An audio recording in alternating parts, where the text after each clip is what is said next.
$1,000 to recover. Call now, 877-222-6666 or alexwins.law. Alexander Shinara Trial Attorneys. We fight while you heal. Past results do not guarantee future outcomes. Every case is different. Phil George's licensed attorney in Virginia, responsible for legal work. Office is located at 500 East Main Street, Suite 1600-113, Norfolk, Virginia, 23510. This is Greg Trusinski from the Original Mattress Factory.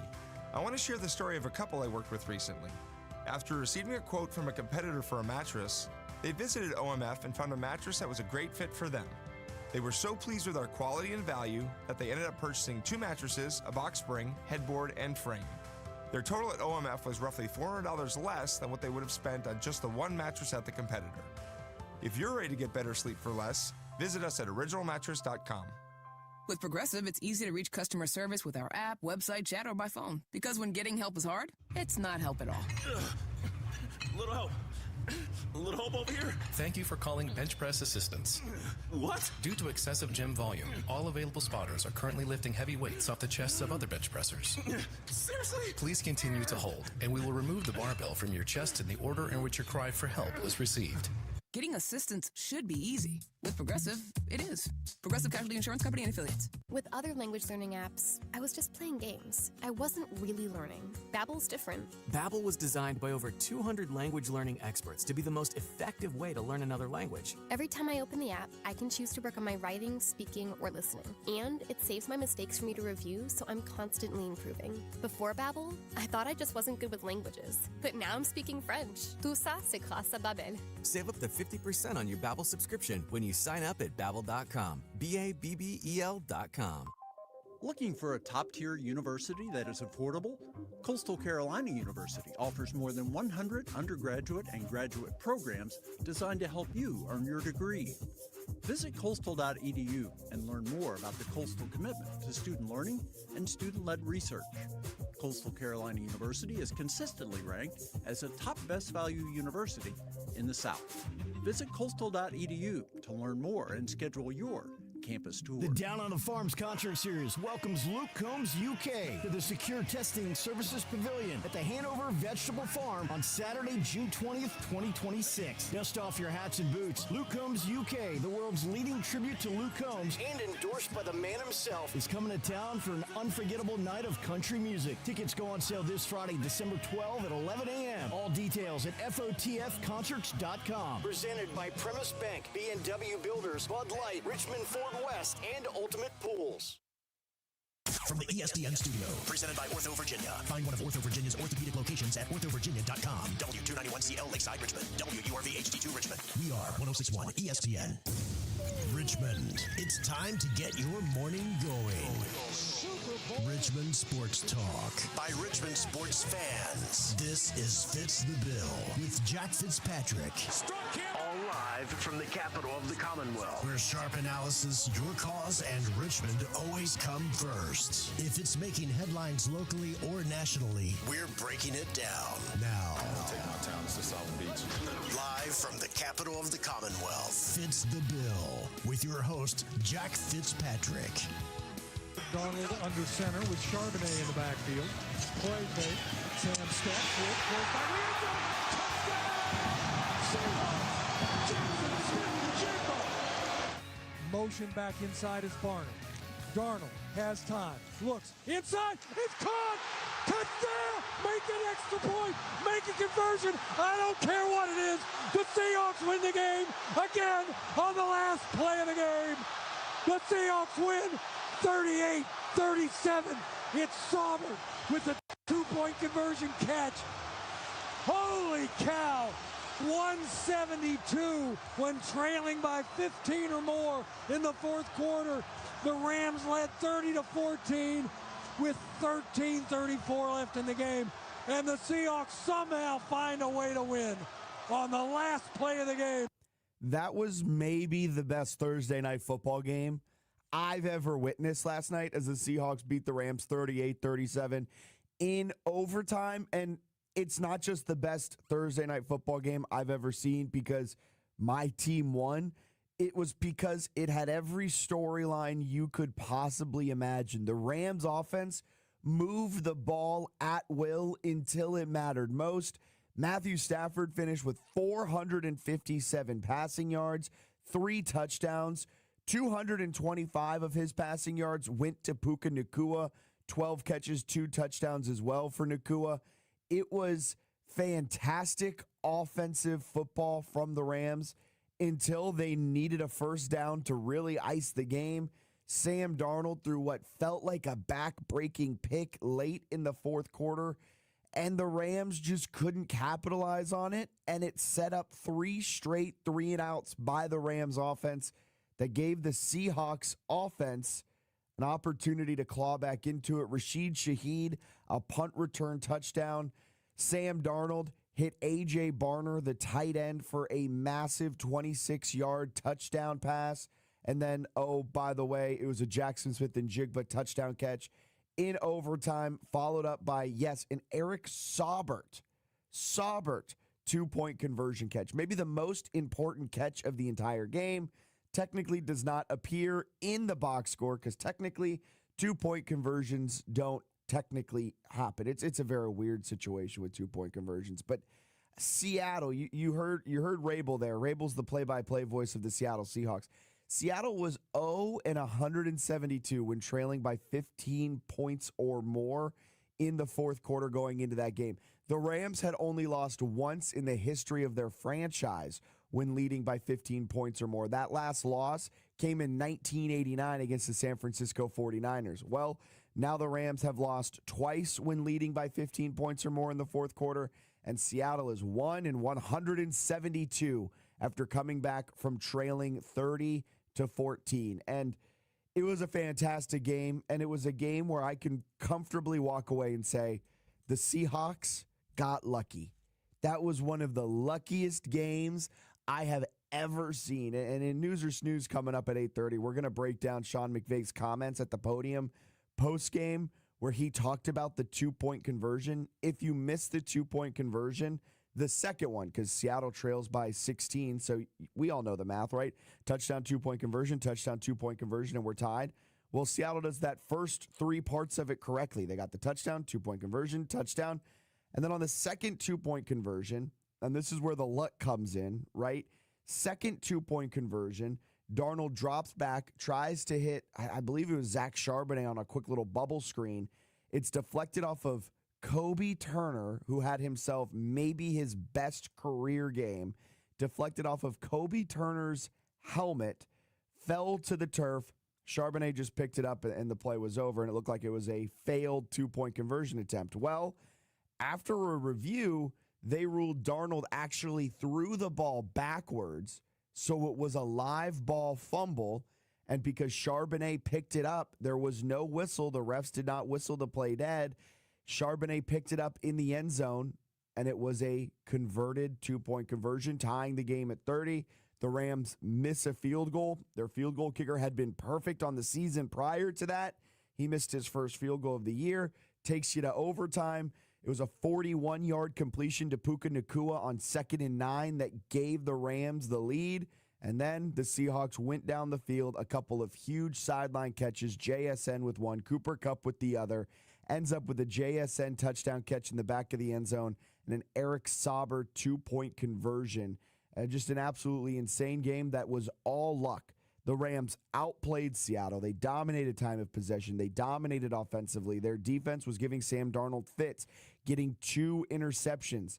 But the key to Seattle this entire season, the key to their success has been their defense, and the defense made the plays when it mattered most. After getting shredded, really, to start the game and to finish the game, there was a 5 to 7 minute period in the middle of this ball game where they forced 3 3-and-outs.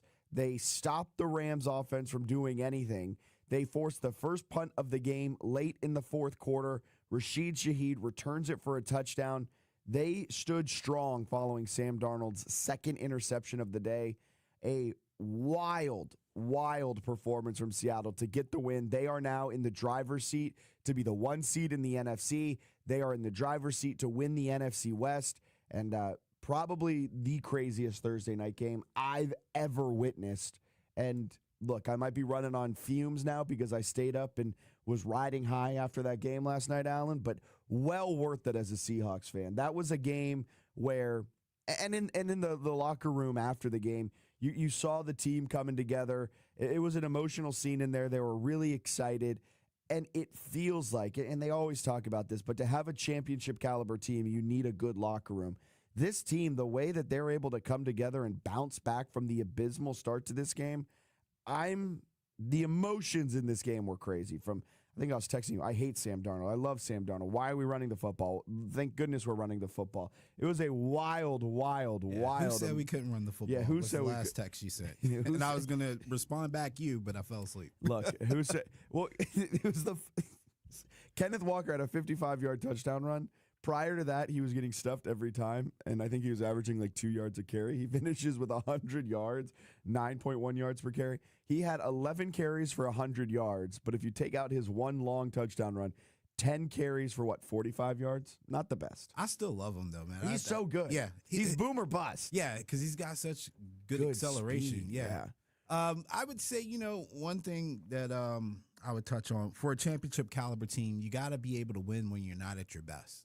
And I think Seattle was not at their best last night, and they found a way to win. Sure, some luck was involved, but guess what? The ball bounces either way. Yeah. You still have to execute and make plays down the stretch. I mean, the comeback is, like against your divisional opponent, primetime game, short week.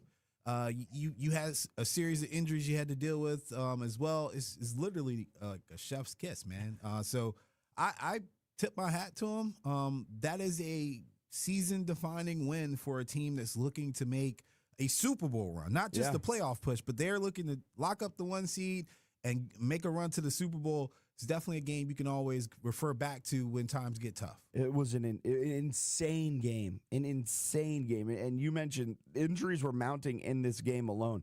Reek Woolen left the game with a knee injury.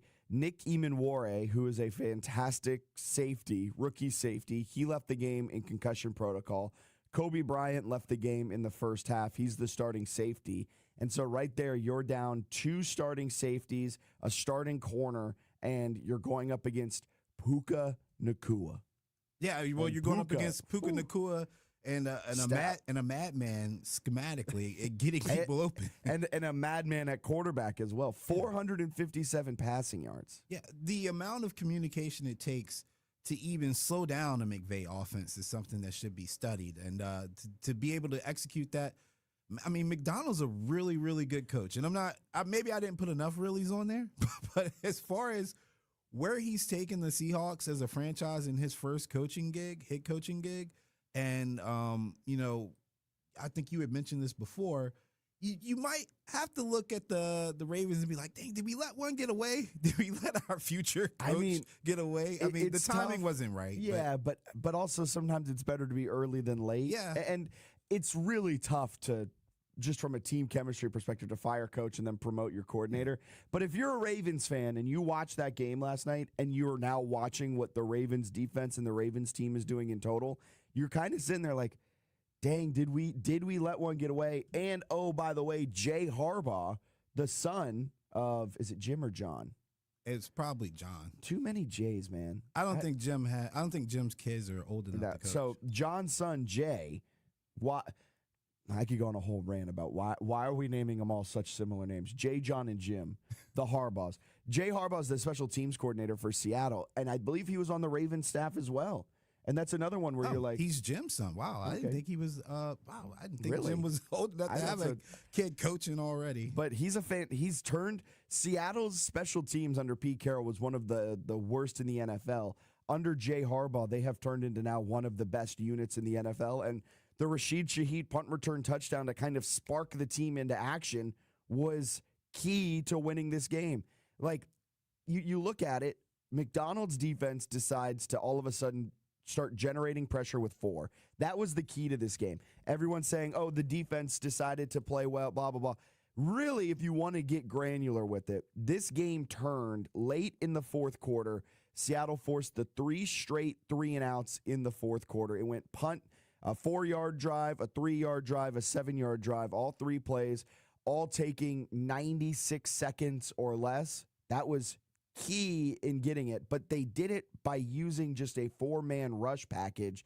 When they were bringing extra defenders on the blitz, Stafford was absolutely picking them apart. He had probably of his 457 yards, I would go out on a limb and say at least 50% of those came when Seattle blitzed. They brought Nicky Manware down. They brought an extra linebacker, something like that.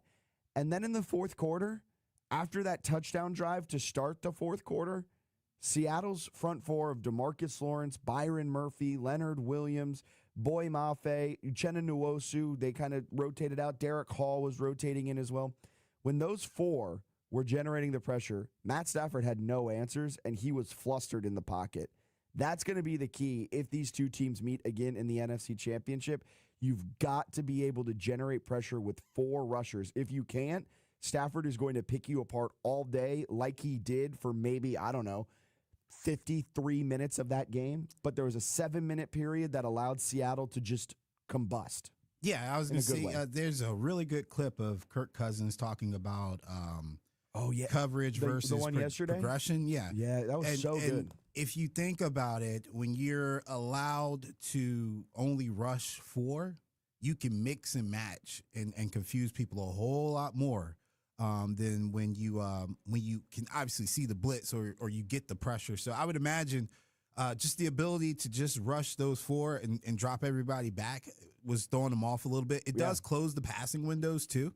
And, Stafford and those guys, they're rhythm-based. I mean, you would want your offense to be rhythm-based, but they're very rhythm-based. So, if the spot is the hash and he looks at the hash and you got a guy there that wasn't there before, it makes you hesitate. And it only takes a fraction of a second sometimes when we're talking about pass protection. So that's, again, yesterday when we talked about it, I said there would be a game within a game between the offensive mind of McVay and the defensive mind of McDonald. It seems was there. Yeah, it seems like McDonald won that matchup towards the end. Barely. That was a game I was holding on for dear life. When Puka Nacua in overtime caught that 41-yard touchdown pass, I was like, You could give me Belichick's brain, and I still don't think I could come up with a way to actually stop McVay. I really think he's like the greatest offensive mind of his generation, and it was impressive to beat him at that game, right? To beat him at the mental aspect. McVay's the greatest offensive mind in the league right now. I would argue maybe one of the greatest offensive minds we've ever seen in the NFL. Mike McDonald, he's up there as the best defensive mind in the league right now.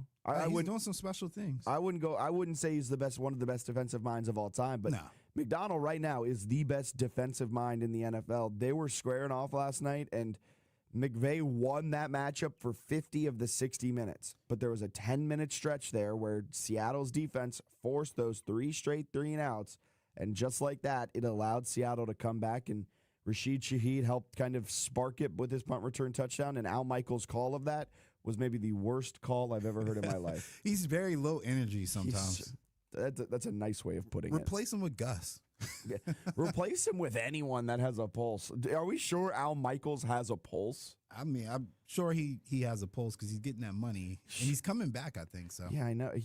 The crazy thing with Al Michaels is that he literally retired, and then Amazon was like, how about a couple of $1 million to come out of retirement? He was like, I guess. You pulling my leg. Sure. Force me to do it. This was Al Michaels' his call of the game-changing punt return. Tampa Bay and Brady then beat San Francisco coming from behind in the championship game. Meanwhile, that punt is caught, and down the line goes Rashid Shaheed for the score. My personal favorite part is when he realizes who it is, and he goes, Rashid Shaheed.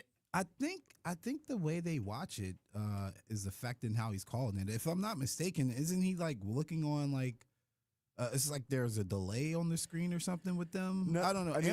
Amazon's weird. They're in person, so he should, in theory, be watching the field. Yeah, it never looks like he's watching the field like we see Tirico and those guys. Yeah. For Sunday night, Monday night football. That's why I was confused. I'm like, is he looking from a screen? Like, what is going on? He might be, because Kirk Herbstreit's always calling what's happening off of a screen. So maybe they're both just looking at a screen, and that was crazy. But get your binoculars. Get something. That was, of the Thursday night games, of all of the island games, Monday nights, Sunday nights, Thursday nights, I would say that was the best Island game we've had of 2025, and probably one of the best Island games we've had in a long, long time. That was well worth all the stinkers we've put up with this entire season. Who knew a Thursday night game could give us an instant classic like that? That's going to have serious ramifications on the entire NFC playoff picture. As it stands now, I think I just saw on ESPN the Rams still have a very slight edge over Seattle to win the NFC, but that's in the playoffs to win the NFC. Seattle's now favored with a 52% chance to be the number 1 seed in the NFC. Seattle's got 2 games remaining, one of them against a formidable opponent in the 49ers in the final week of the season in San Francisco. If Seattle wins out, they play in Charlotte on next Sunday against the Panthers. If Seattle wins out, they're the number 1 team in the NFC. If the Rams win out and Seattle loses one, then the Rams are the number 1 team in the NFC. And the 49ers are clipping on both of their heels, where if all heck breaks loose, they could potentially win the NFC West and then probably be a 2 seed in the NFC. Let's break down some other things that happened in the wide world of sports overnight.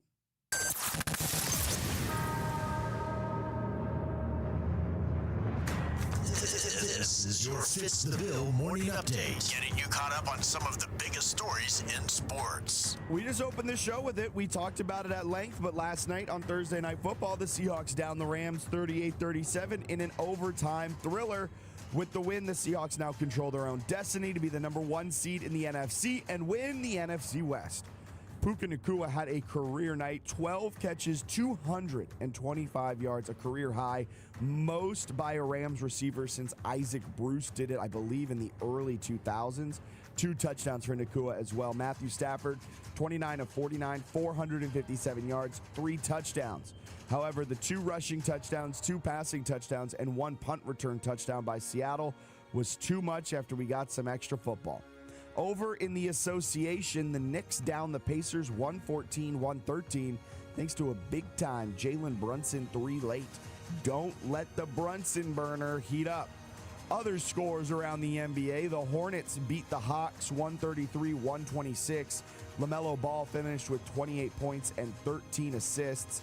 The Heat beat the Nets 106-95. The Thunder, they keep on winning. 122-101 over the Clippers. OKC now 25-2. The Spurs beat up on the Wizards 119-94. The Raptors beat the Bucks 111-105. The Suns eked out a win over the Warriors 99-98. What is this, 1994? The Lakers, defense was optional in this one, but the Lakers got a triple-double from Luka Doncic en route to a 143-135 win. Luka finished with 45 points, 11 rebounds, and 14 assists. Jokic in the Nuggets win last night finished with 13 assists, which was enough to catapult him into the 1 spot for career assists by a center. He passed Kareem Abdul-Jabbar, who had 5,660 in his career. Jokic now has 5,667. Bucks star Giannis Antetokounmpo said he was, quote, locked in on getting healthy and told reporters Thursday afternoon he can't control reports about his future with the Bucks. Quote, if my agent is talking to the Bucks about it, he's his own person. He can have any conversation he wants. Giannis told reporters that prior to Thursday's game against the Raptors. Over in college football, Indiana inked Mike Shanahan, the Hoosiers offensive coordinator, to an extension. This comes a week after inking defensive coordinator Bryant Haynes to an extension. We've got 2 bowl games today. The Myrtle Beach Bowl, 11 a.m. Western Michigan, 3.5-point favorite against Kennesaw State. 2:30, Memphis and NC State play in the Union Home Mortgage Gasparilla Bowl. NC State is a 3.5-point favorite. College football playoff begins tonight as well. Alabama heads to Norman, Oklahoma to take on the Sooners. Oklahoma a 1.5-point favorite. In portal news, TCU quarterback Josh Hoover is entering the portal and he's opting out of the Alamo Bowl. Hoover will be one of the most productive and coveted players available. He projects to have the most passing yards next season as well as the most passing touchdowns in college football. Missouri quarterback Bo Prabula is also entering the portal after just 1 season with the Tigers. Prabula joined Mizzou last offseason after transferring in from Penn State. He likely won't play in the bowl game against UVA on the 27th. Ohio University cited football coach Brian Smith's romantic relationships, including one he admitted to with a student, as well as an allegation of public intoxication in a letter stating its intent to fire him for cause. And in sad news yesterday, former NASCAR driver, one of the all-time greats, Greg Biffle, died in a plane crash in Statesville, North Carolina. Biffle, one of the best to drive a race car, may have also been one of the best people in the industry. In the aftermath of Hurricane Helene, Biffle, a helicopter pilot in retirement, supplied aid to Western North Carolina and East Tennessee. And in 2024, Greg Biffle won the National Motorsports Press Association's Myers Brothers Award for humanitarian aid efforts. So, up on today's episode, the final show of 2025. The final show as we are taking December 22nd off. We'll be back January 5th. Unsportsmanlike with Evan, Michelle, and Canty. They'll have you covered, so don't worry. You can keep it locked right here on 106.1 ESPN Richmond because, as always, we are where Richmond talks sports. But this is our last Fitz the Bill of 2025. We want to hear from you today, 804-327-0888. And we've got a jam-packed second hour. You don't want to miss the second hour. We want you to tune in on the stream, Facebook, Twitter, and YouTube. Also would love for you to tune in on 106.1 ESPN Richmond, the ESPN Richmond app, and ESPNRichmond.com because we've got the Class 4 state champions in studio at 9 a.m. Varina Football, a couple of coaches, a couple of players. They'll be stopping by to talk about their season's journey and what it was like hoisting that trophy on Liberty's Field as they took down Loudoun County in one of the most dominant games we have ever seen. They'll be joining live in studio at 9 a.m. And Duke from Graybos, he's driving over from Scott's Addition, coming in to join us 9:30 a.m. to help preview the college football playoff, some NFL games, and maybe we'll chat a little bit about how the card market is shaking out as well and how the card market might get impacted with the college football playoff, with Fernando Mendoza winning the Heisman. Really excited to chat with Duke from Graybos at 9:30 a.m. live in studio. So much to come, so we're going to get a quick break in. We'll be back with more Fitz the Bill right here, 106.1 ESPN Richmond. Traffic reports on 106.1 ESPN Richmond, brought to you by Herman Allen Plumbing, Heating, and Cooling, a premier Lennox dealer. Online at HermanAllenPlumbing.com. Are you suffering from a sports injury, chronic pain, or something that just plain hurts? Ortho Virginia can help get you on the road to recovery. As the state's largest provider of orthopedic care, Ortho Virginia's team of specialists offers surgical and non-surgical treatment options. With 12 offices conveniently located in the Richmond area, visit orthovirginia.com or call 804-915-1910 to discover why at Ortho Virginia, stronger starts here. Illuminate Light Show, Virginia's largest, longest-running, and most affordable drive-through light and music show, is back and bigger than ever. We're talking 3 million lights spanning a 2.5-mile route, all perfectly synchronized to some of your favorite Christmas tunes. Cap off the evening inside Santa's Village for food, fun, and shopping, and of course, pictures with Santa himself. Illuminate Light Show, 5:30 p.m. nightly at the Meadow Event Park in Doswell. More info at illuminatelightshow.com. Family owned and operated for over 12 years. Get ready to own your winter at Massanutten Resort, where you choose your next adventure. Ski and snowboard on some of the best slopes in Virginia. With 23 runs, there's fun for every skill level. Save with our special lodging packages and stay in our premier lodging accommodations in the valley or on the mountain of Massanutten Resort's beautiful 6,000 acres. Enjoy snow tubing, ice skating, our award-winning indoor water park, relaxing spa experiences, delicious dining options, and much more. Start your next adventure at massresort.com/winter. We all hear the radio ads about the IRS. They tell you to be afraid, to be scared, and they try to frighten you into calling. I'm not here to do that. Tax Relief Advocates is different. TRA is here to tell you that if you owe money to the IRS, whether it's $5,000, $50,000, or $500,000, we have a solution. It doesn't matter if you're sitting in your car, at work, or with your kids. No matter where you are, call now. 800-575-1783. Don't lose hope. TRA can eliminate or reduce what you owe to the IRS. Generous programs are now available that can give you a fresh start. Our passion is taxes and helping individuals fix their IRS problems. We have over 1,000 5-star reviews on Google and an A+ with the Better Business Bureau. You don't need to be afraid of the IRS any longer. End your tax nightmare today by visiting us online at TRA.com or call 800-575-1783. That's 800-575-1783. Tax Relief Advocates. Real solutions for real people. Must qualify for enrollment. Results may vary. 106.1 ESPN Traffic. Expect heavy traffic heading west on 64 between Mechanicsville Turnpike and 95 interchange. We are seeing some delays on Ashland Road in either direction between 64 and Lanier. Beware of some delays on 95 southbound between Chamberlain Avenue and Bryan Park interchange, as well as heading northbound between Maury Street and the Lombardi Street overpass. Matt Joseph's got the mid-major college scoop, bets, and interviews you won't find anywhere else. Weekdays from 3 to 4 p.m. Border to Border with Matt Josephs on 106.1 ESPN Richmond, where Richmond talks sports.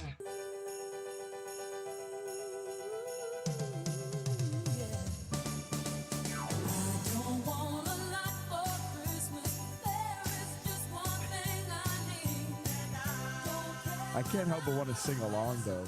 You whisper, you said, you know what's funny? Nah, Get Mariah Carey off the airwaves. There's some humor with that. The stream will get shut down if we play that too long. That's true. Because that is definitely a licensed song. Yeah, so well, I get the... It's fine for us to use it as a bumper on the radio, but our stream will not stay up if we use it. That is a very... You know, Mariah Carey, she wants her check. Bring me my money. I think that was about 10 seconds worth. I think you're good there. Yeah. I think you were good there. Not even a fade. Just shut it off. Just shut it off. Coming up at 8:45 as well, we've got our Fitz the Bill food review champion. That's going to be fun.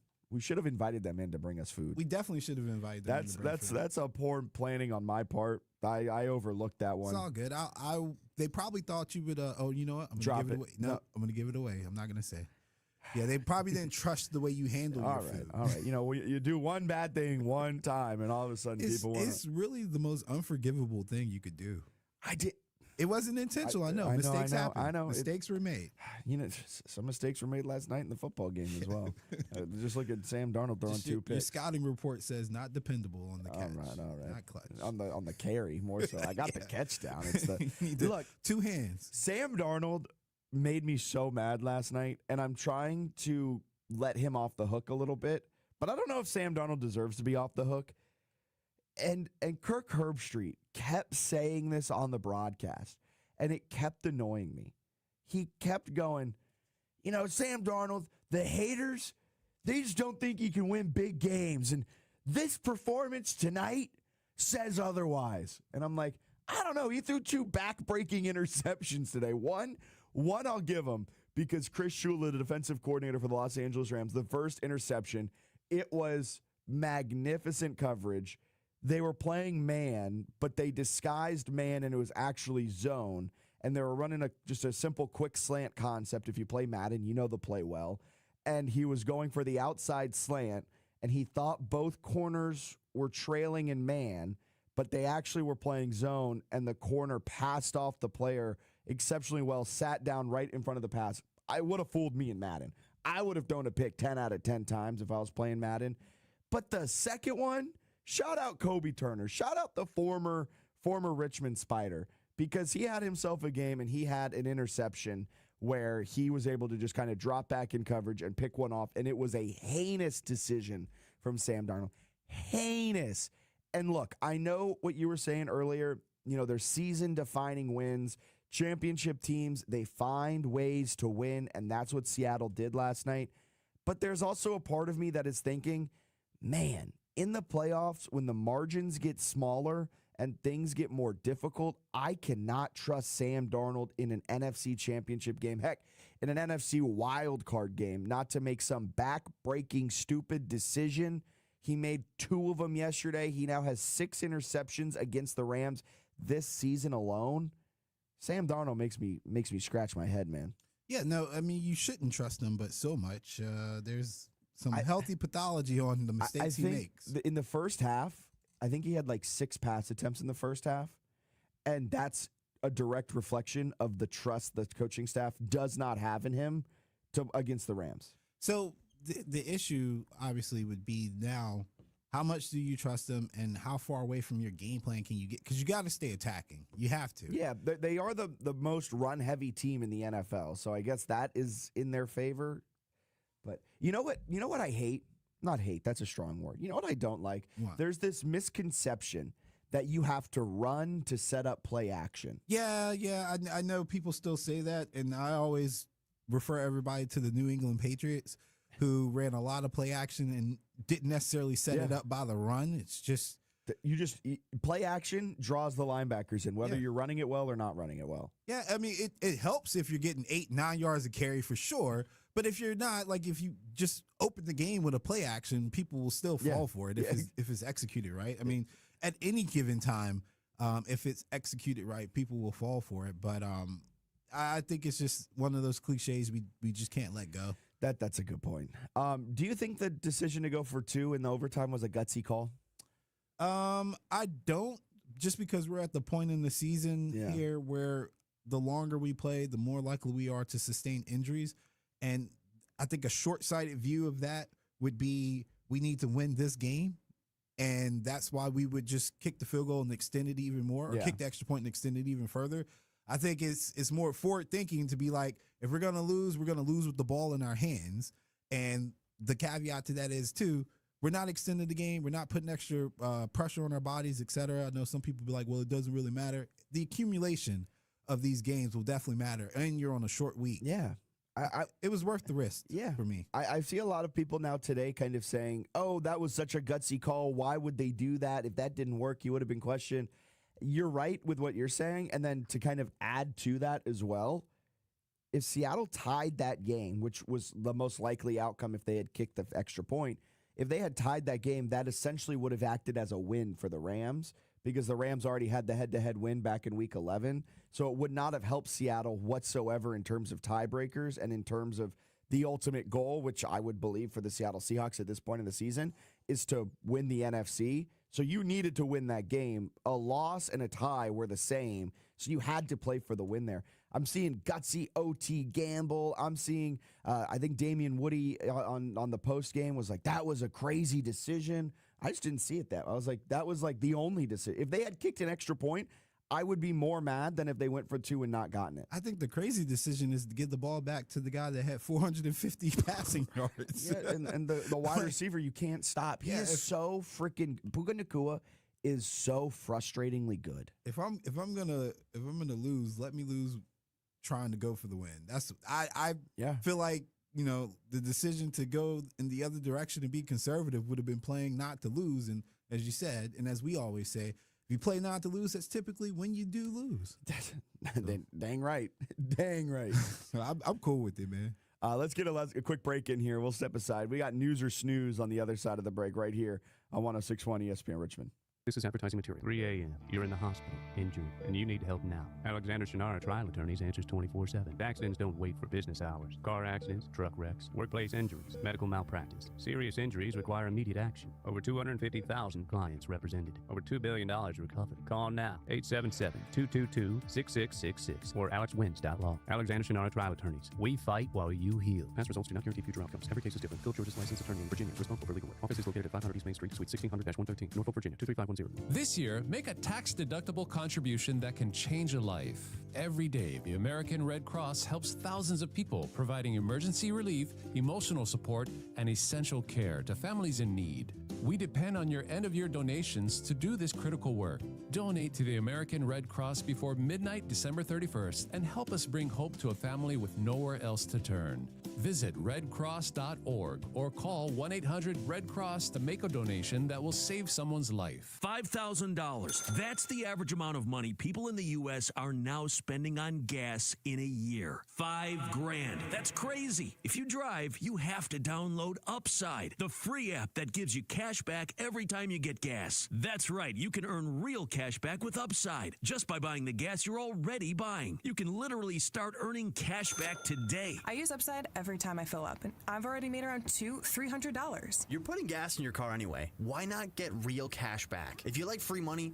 download Upside. I'm saving the cash I earn from using Upside to help pay for a vacation later this year. Download the free Upside app now to earn cash back every time you buy gas. Use promo code RADIO to get an extra 25 cents per gallon on your first tank. You can cash out anytime right to your bank, PayPal, or a gift card for Amazon and other brands. Just download the free Upside app and use promo code RADIO for a 25 cents per gallon bonus on your first tank. That's code RADIO for a 25 cents per gallon bonus.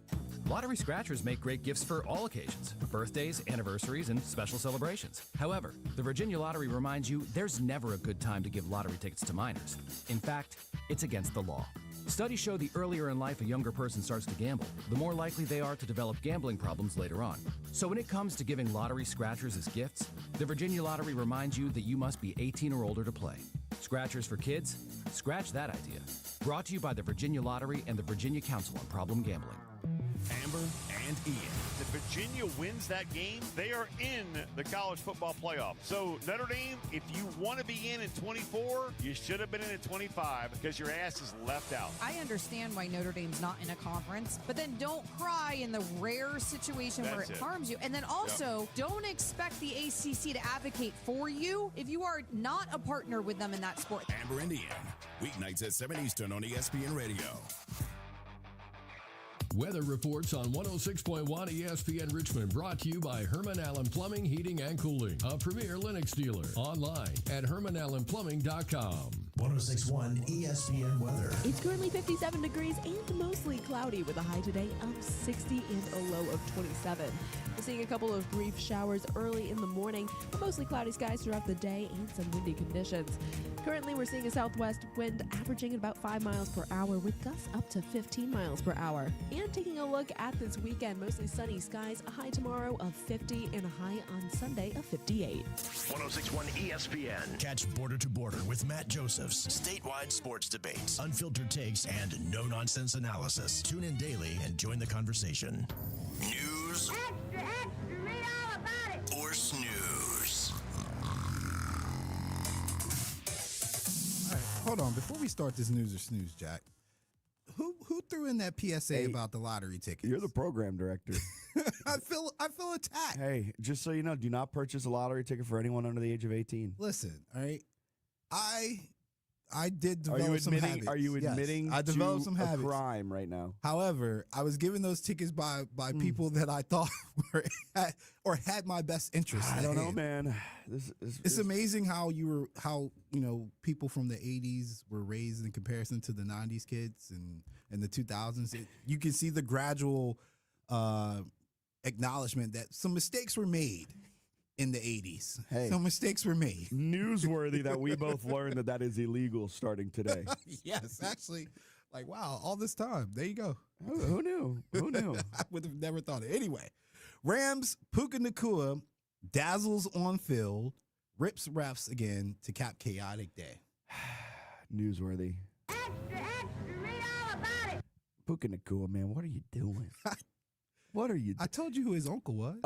Did you also see his brother stole? Yeah, I saw that came out, and I was like, "What is the timing of that story?" I saw that come out from an NBA player. Apparently, so yesterday, Puka has everything going on, and then the brother of Puka Nacua was one of 2 men arrested over the weekend for stealing a Lakers player's car. Okay, what Laker player is what I want? Adu Thiero. Oh. Tiero, probably the 13th guy on a 12-man roster. I bet you. Hold on, let me see. Do you know this guy? Are you friends with this man? Yeah, he played at Kentucky and Arizona and Arkansas. Oh, okay. Wow. Yeah, he's not doing anything in the league. Well, but yeah, I remember him. Okay, yeah, he had his car stolen by Samson Nacua. That's crazy. So Puka has all that happening. Puka, of course, he goes on the stream. He makes some anti-Semitic dance moves. He says some things about the referees. He has to then publicly apologize yesterday ahead of the game. And then, you know what he did directly after the game? He gets to the locker room. He's taking his jersey off. He opens up his phone. First thing he does, he tweets, in a now deleted tweet, he tweets, quote, "Can you say I was wrong? Appreciate you, Stripes, for your contribution. LOL." brother, are you dumb? Maybe he meant something else. Yeah, totally, man. Yeah, by stripes he meant the zebras in the Seattle Zoo. Well, the good thing for him is that his coach has his back, and he said he's going to put his arm around him and continue to work with him. And then somebody asked him if he was a distraction this week, and McVay rightfully asked, "Did you see his stats?" No. That was a fantastic comeback. Yes. That was an amazing comeback. Was he a distraction? Did you see what he did? He had a career day. Yeah. Sean McVay's probably thinking, shoot, if I could get that type of performance after this type of stuff, might do it every time. Nah, he's definitely entering into the realm of places that you can't come back from with some of the things he was doing, which brings me back to my point yesterday. Stay off the streams during the season. Yes. Just don't do it, man. Again, I know it's a younger generation thing and it's cool and it's trendy and stuff, but some of these guys got to be careful, man. So Sean McVay yesterday at the podium, he was very nice about Puka and everything, but in the middle of the press conference, he is asked straight up, because all the reporters have their phones and they see Puka tweets that. And so they ask Sean McVay right in the postgame press conference. God. This is the question and Sean McVay's answer. I recommend you also find this video on Twitter, whatever platform, because you see the anger in McVay's eyes. But this is what it sounded like. So Puka just tweeted something out, kind of taking like a veiled shot there at the refs. I mean, what are you talking about? You just put something on Twitter a couple minutes ago. Yeah, so what are you asking me right now? Are you okay? I can't answer questions about something that I'm not aware of. Okay, but are you okay with players kind of expressing frustration over things like that? Or is that something that you hope that they kind of keep to themselves? I got to have more information before I answer any of those kind of questions. What conversations have you had with Puka about his live stream this week? Yeah, he was very apologetic. I don't think he understood the totality of some of the things. I think he issued that apology. I know this guy's heart, and for anybody that was offended, terribly sorry about that. I know he feels that same exact way. He's a young guy that's a great kid that's continuing to learn about, just the platform that he has. I love him. We're going to continue to put our arm around him and help him learn and grow. But we never want to do things that ever offend anybody, and I know he feels that same. I absolutely love that because, again, if you watch the video, his eyes dart and he's like, I'm sorry, I can't speak on that. And you could see the rage building underneath him. Like, are you freaking kidding me that this guy did something else? So you think it's a joke? Okay. Like that was his look. His look is like, I gotta go yell at Puka after this. And like then the next question where he's like, I know Puka's terribly sorry, all of that stuff. Like you can just see the anger where he's like, compose yourself. This is a kid. Compose yourself. Jeez Louise, come on. This ain't even a kid no more, man. We're professionals at this point. Also, hilarious hearing Sean McVay call someone a kid, and you're like, Sean McVay, you started when you were his age. Pretty much. Because Puka's old, too. Puka, I believe, he played at BYU, right? Did he have a mission? Is he like 26? I think he was on the older side, but he did play at BYU, so. Oh, he's only 24. He's still a kid. I mean, he's old enough to know better. You're definitely old enough to know better. All right, what's the next one? Sticking with McVay. Reverse 2-point call, not one I've seen. He's not wrong. So we talked about in the open, Seattle on their second 2-point conversion, they needed it to tie the game at 30. They run a little quick screen pass to Charbonnet on the outside. The pass from Darnold hits off the helmet of Kobe Turner, falls to the turf. Charbonnet just picks it up. No one realized there was no whistle called. They thought the play was just dead. However, after review, it was ruled that it was a backwards pass. Charbonnet recovered the fumble in the field of play, I guess is what they said. Yeah. And it was a converted 2-point conversion. And McVay said after the game, very interesting. Yeah. This is snoozeworthy, though. All right, snoozeworthy. And I would say play to the whistle, man. If they said that the whistle didn't blow, play to the whistle. We see people do that all the time. And I know sometimes it frustrates people, but they'll get a interception or a fumble, something that they clearly know is a dead ball, but they finished the play. Would have been a prime opportunity. Rewatch the replay. Rams player almost intercepted the deflection. Yeah. Yeah, and he didn't, and it fell on the ground, and he just Everybody just stood there. Oopsies. Charbonnet just walked over and picked it up with one hand like he was going to return it to the ref, and he's in the end zone. Yeah, but it's only snoozeworthy because Rams and Sean McVay's like, I've never seen that before. Yes, Sean, all of us had never seen that before. Doesn't happen often. That was literally Terry McCauley like interrupted Herb Street and Al Michaels as they're like about to throw to break, and Terry was like, guys, not actually that aggressively, but he was like, that was a backwards pass. And then all of a sudden the refs were like, we're reviewing this play.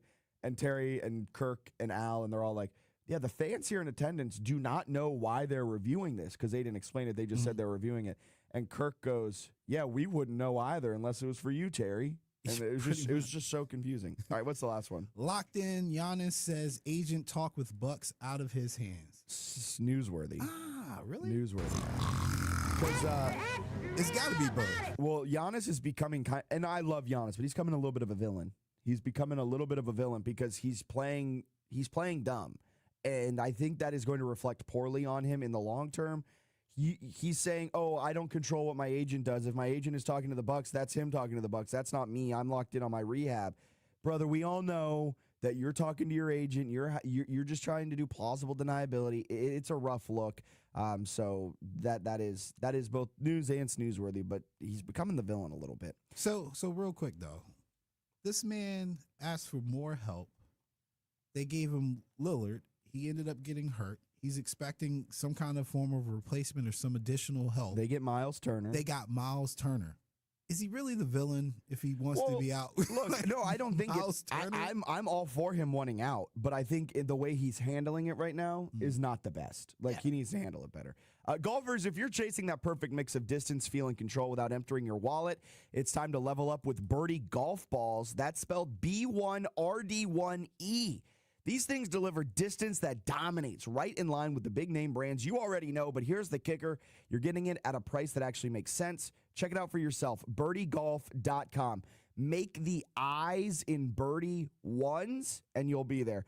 Tour level spin control. Birdie gives you the precision you need around the greens, the consistency you want off the tee, and the confidence to attack every shot. Premium performance, honest price. Don't just play golf, play Birdie. That's B1RD1E golf.com. Traffic reports on 106.1 ESPN Richmond, brought to you by Herman Allen Plumbing, Heating, and Cooling, a premier Lennox dealer. Online at HermanAllenPlumbing.com. We all hear the radio ads about the IRS. They tell you to be afraid, to be scared, and they try to frighten you into calling. I'm not here to do that. Tax Relief Advocates is different. TRA is here to tell you that if you owe money to the IRS, whether it's $5,000, $50,000, or $500,000, we have a solution. It doesn't matter if you're sitting in your car, at work, or with your kids. No matter where you are, call now. 800-575-1783. Don't lose hope. TRA can eliminate or reduce what you owe to the IRS. Generous programs are now available that can give you a fresh start. Our passion is taxes and helping individuals fix their IRS problems. We have over 1,000 5-star reviews on Google and an A+ with the Better Business Bureau. You don't need to be afraid of the IRS any longer. End your tax nightmare today by visiting us online at TRA.com or call 800-575-1783. That's 800-575-1783. Tax Relief Advocates. Real solutions for real people. Must qualify for enrollment. Results may vary. The RVA Sports Awards are back. Celebrate our sports community by nominating a coach, athlete, or local leader who inspired you and showcases the true RVA spirit. Voting is now open for Athlete of the Year, Team of the Year, Coach of the Year, as well as Most Inspirational Moment in 2025 online at RVASportsAwards.com. The 5th annual RVA Sports Awards will be held Saturday, January 31st at the Altria Theater, hosted by two-time Olympic gold medalist and soccer legend Brianna Curry. Reserve your tickets today. Get your mother-loving ears on because your big-time radio DJ's got news. PayPal lets you choose how you want to pay for all the stuff. With PayPal, I can pay in-store, pay online, or pay over time. What's that? You want this translated into song? I hope you're sitting down. You can pay your own way. You keep those ears on, you hear? Don't just pay, baby. PayPal. Learn more at PayPal.com. FIFA World Cup 2026 is coming soon, but your opportunity to be there starts now through an exclusive offer with an eligible Bank of America Visa credit card. For a limited time, become a new customized Cash Rewards or unlimited Cash Rewards Visa credit card holder, and you will be eligible for a chance to purchase FIFA World Cup 2026 tickets. Learn more at BofA.com/cardFWC26. What would you like the power to do? Bank of America, proud to be the official bank of FIFA World Cup 2026. Bank of America NA in partnership with Visa. Terms apply. Rights reserved. Illuminate Light Show, Virginia's largest, longest running, and most affordable drive-through light and music show, is back and bigger than ever. We're talking 3 million lights spanning a 2.5-mile route, all perfectly synchronized to some of your favorite Christmas tunes. Cap off the evening inside Santa's Village for food, fun, and shopping. And of course, pictures with Santa himself. Illuminate Light Show, 5:30 p.m. nightly at the Meadow Event Park in Doswell. More info at illuminatelightshow.com. Family owned and operated for over 12 years. 106.1 ESPN in your pocket. Download the app for on-demand shows, live updates, podcasts, and sports takes hotter than a game-winning drive. Your team, your way. Get it now.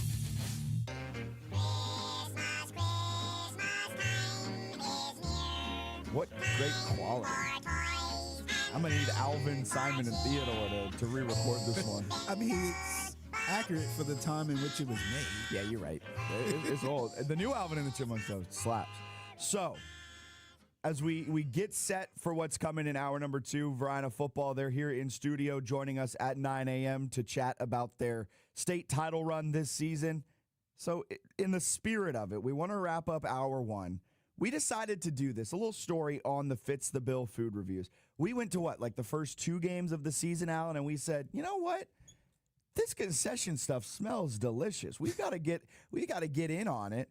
And then we thought, why don't we just record us eating it, like the food reviews that go viral everywhere on social media, and we kind of make it a thing. And so after, I want to say probably after the Varina Maury game, we decided to start doing it. Yes, it was week 3 because I was hyping the pork chop sandwich in week 2, and I was not able to get one. Yeah, exactly. So, I didn't have time. But so we started it then. We got 8 different schools that we ranked. We're going to share our top 3. Do you got the numbers ready? I got the numbers ready. I'm ready for it. Number 3. At a rating of 9.12, it was Armstrong High School on homecoming. It's homecoming, y'all. On homecoming. I love that guy. That guy was awesome.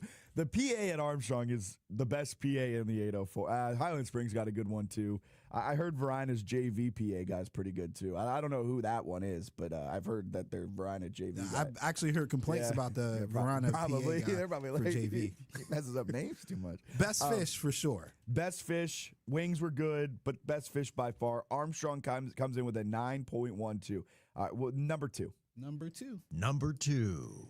Highland Springs. All right, so listen. My only complaint about Highland Springs is that they had so much variety. I didn't have time to eat everything. That's true. I mean, Highland Springs, I will say Highland Springs, best fries. We went to 2 places at Highland Springs. We went to the band concession stand. Whenever there was a marching band concession stand, we tried to support it. As long as the Using cornmeal for your fish, yeah, chef's kiss. Was fantastic. I appreciate that. Amazing stuff. Their concession stand was awesome, and it supported the marching band. Then we went to Jay's Carnival Food. Yeah. Is that what it was? Jay's Carnival Food, and got their fried pork chop sandwich, a bone-in fried pork chop sandwich. I mean, the food was delicious at Highland Springs, but what impacted it and what took it down from our winner by 1/10 of a point was unfortunately long wait times. And that does come into play. Well, that's because, again, they had so much variety, and there was a lot of options. My lemonade was great. I stopped by a venue that had customized, lemonade drinks. You got the lemonade. Yeah, that was good.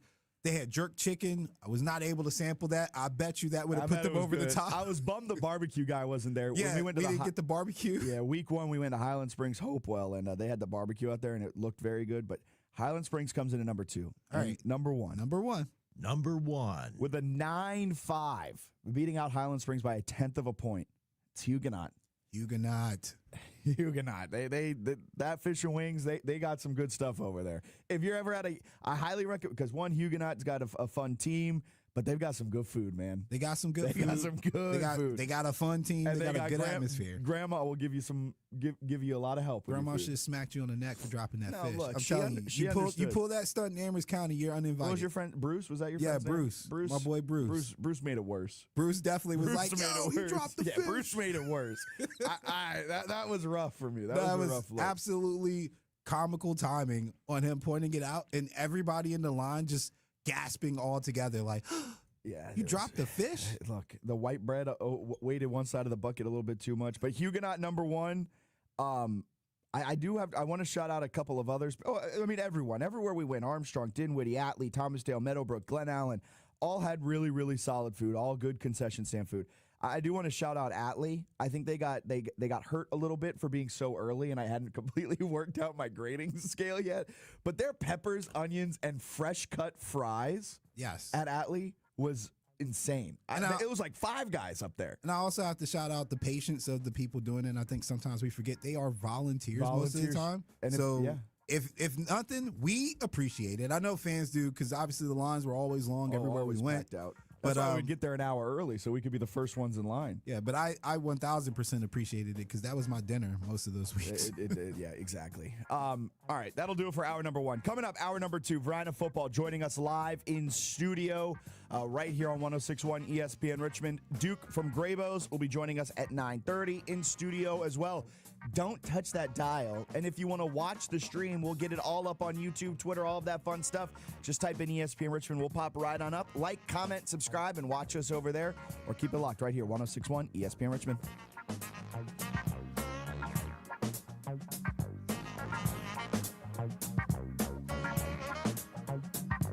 Game on, Richmond. Crank up 106.1 ESPN for live play-by-play, blistering hot takes, and nonstop action. Your ticket to the hype. Stay dialed in.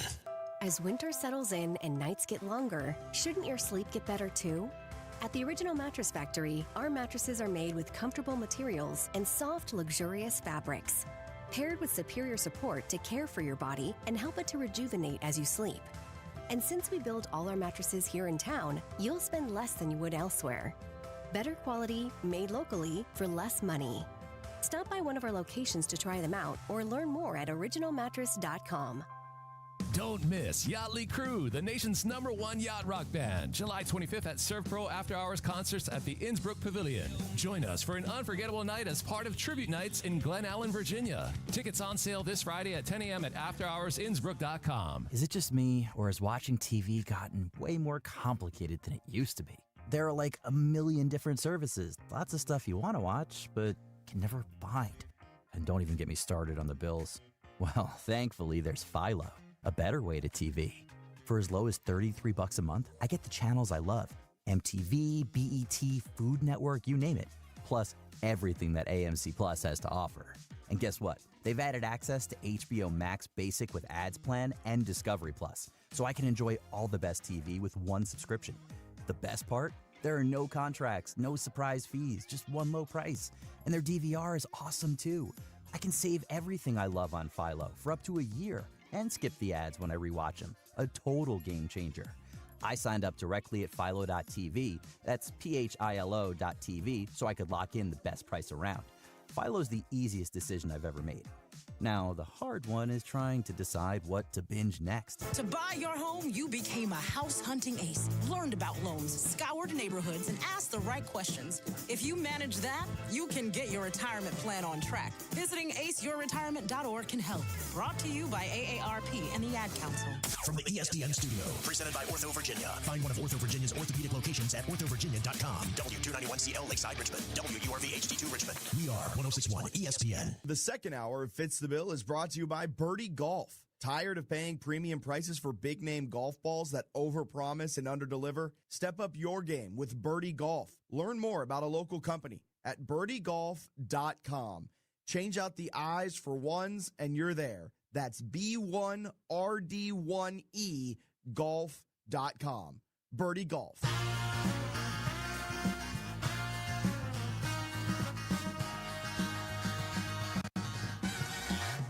You're listening to the second hour of Fitz the Bill on 106.1 ESPN.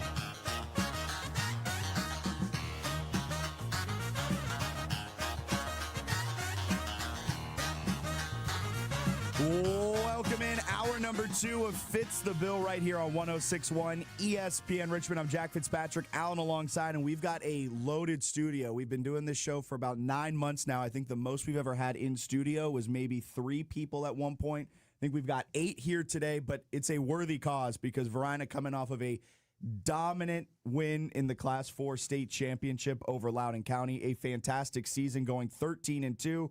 Coach Lewis is joining us from Varina, as well as Sayer Rex, Caleb Weich, Coach Fitz, Braylon Hood, Coach Puka, Tim Harris, Jaden Baskerville, Bull Richardson. I wrote those down for a reason, so we got them all. Guys, thank you all so much for taking some time out of your Friday before winter break, I imagine, as well, and coming in to chat with us. Coach, I want to start with you. I mean, a Class 4 state championship win. You guys did it in a dominant way. What's been the feeling now? We're about a week out from the win. How has it kind of settled in, and how have you guys kind of celebrated the win? It's been a great feeling. Kind of bittersweet. You know what I mean? We losing some of the guys that have been with me for 4 years. This is my first group of 4 years. But it's a beautiful feeling being able to finish. We said last year that we wanted to get back here. We did it. And we did it at like you said, we dominated. So I think Region 4, just helped us, as far as being prepared for the playoffs, and along with our schedule as well. I want to go over here to Bull Richardson, UVA commit, kind of the defensive line guy. I mean, the whole defense was fantastic. But, Bull, I want to start with you. You guys, I think, outgained Loudoun County, correct me if I'm wrong, coaches, by 500 yards? Yeah, that's about right. I think they only had 57. Yeah, so the defense was fantastic. I want to start with you, Bull. What did you guys do in that game against Loudoun County that allowed you to not let Loudoun get more than 100 rushing or yards, just a period? Man, all week, the coach was telling us about the Clemson commit that they had. So we always motivated to go out there and stop the run. And we knew if we did that, then the game over with. It was game over with, I think, from the initial snap. I mean, it was an impressive performance. I want to go to the offensive side of the ball real quick and start with Coach Puka here because, correct me if I'm wrong, Coach, first year as the OC at Varina, and you guys had tremendous growth throughout the season, and it culminates in that win against Loudoun County. What was the growth that you saw from your team this entire season offensively? Just gelling and getting a grasp of my system. Like I told Marcus coming into this season, after watching film and attending some games last year, it wasn't much to fix. It was like small things. So just bringing in, my experience of 36 years of coaching, just giving Caleb a little heads up on things that he can alert to help him become a better quarterback. And just watching it come together, it took some time. At the beginning, it was a lot of people talking about what I needed to do, and we weren't throwing enough. But they didn't understand that these guys were learning an entire new system, getting coached differently. I'm an old school guy, so I coach a little different. So it was great to see it all come together. I think that Grimsley game, that's the game where I felt really good. Even though we lost, I was coming back home on the trip driving, just reflecting on the game, and I knew we wouldn't lose again. Put it that way. Leaving that game, I knew we would not lose again. I mean, that 9 straight to finish out the season? You guys didn't lose again, and I think all season you allowed defensively just one team to score more than 20. Jefferson Forest, was it, in the state semis? An impressive performance from start to finish. Caleb, working with Coach Puka, year 1 with him, how'd you see your game grow under him? I've seen it grow a lot coming from the Moore game when I had a bad game. After that, he just told me, don't put my head down, keep working. And at practice, he showed me a lot. I mean, if you had a bad game, you still guys almost won. I mean, you could argue you probably should have won that Morey game, depending on how that final call goes. So for you, Caleb, I know you left the game injured a little bit, but it kind of felt like job finished. The job was done. What was the feeling on the sideline as you were watching the guys finish it out? It felt great watching the guys finish it out. The backup quarterback, he came in last year for me, and this year he did great, a touchdown, and seeing the defense still give up no points. Sayer, All-State DB, I mean, that defensive line in front of you, though, I think sometimes maybe made your job a little easy, specifically in the state championship. What's it like playing on a defense that's so dominant up front? Playing on a defense like that is like we really know as DBs, we probably not going to have to cover for that long just based off the simple fact that they're going to get to him. They're going to get to the quarterback so fast. So it slow the game down for the back seven for sure. And Braylon, you committed to Furman, right? Yes, sir. You're committed to Furman. You finished out your senior year with a state title, kind of the focal point of the defense as well. Sure. What did it feel lifting the trophy your senior year and knowing that that's how you're going to finish out your high school career? It felt amazing knowing that this would be my last high school game. We finishing off with our brothers winning. Like I said, I love to be a part of a winning culture. So it just was an amazing feeling, man. Winning it all with my brothers. Know it was for a bigger cause. My pops, everything we went through this season, all the adversity we faced, it just felt good, like winning. So that's awesome, Coach Fitz. First, I gotta say, fantastic last name. Although it's a Fitzgerald, there's a little animosity there as a Fitzpatrick. I get mistaken for a Fitzgerald often. But what was the key to the success for you guys this season? We just wanted to maximize our product and just be who we were. Regardless of what nobody else had going on, our motto always was us against us. It's either, Varina going to beat Varina or Varina going to beat the opponent. So we just wanted to give our players the best, trying to develop them. So as they go on to college or just go on to the rest of their life as men, try to help developing them for the real world and for the next phase of life. And just be dominant in everything that we do, all three phases of the game, win every down, win in school, win in the community, win in life, and just try to breed winners. Tim, I want to move over to here. I feel like I'm kind of like holding the court, going back and forth. Job, hey, man, we got 8 people. Now I know we can have 8 people. We can have more people in here. We got a whole front of the studio empty. But Tim, from your perspective, how did you guys, just not in the Loudoun County game, but the entire playoff run where you guys were dominant each and every game, starts with Dinwiddie, where you shut them out, and then from there you just kind of build on it. What was the key to the success throughout the entire playoff run? I think the key to success was, mainly throughout the whole season, in the off season.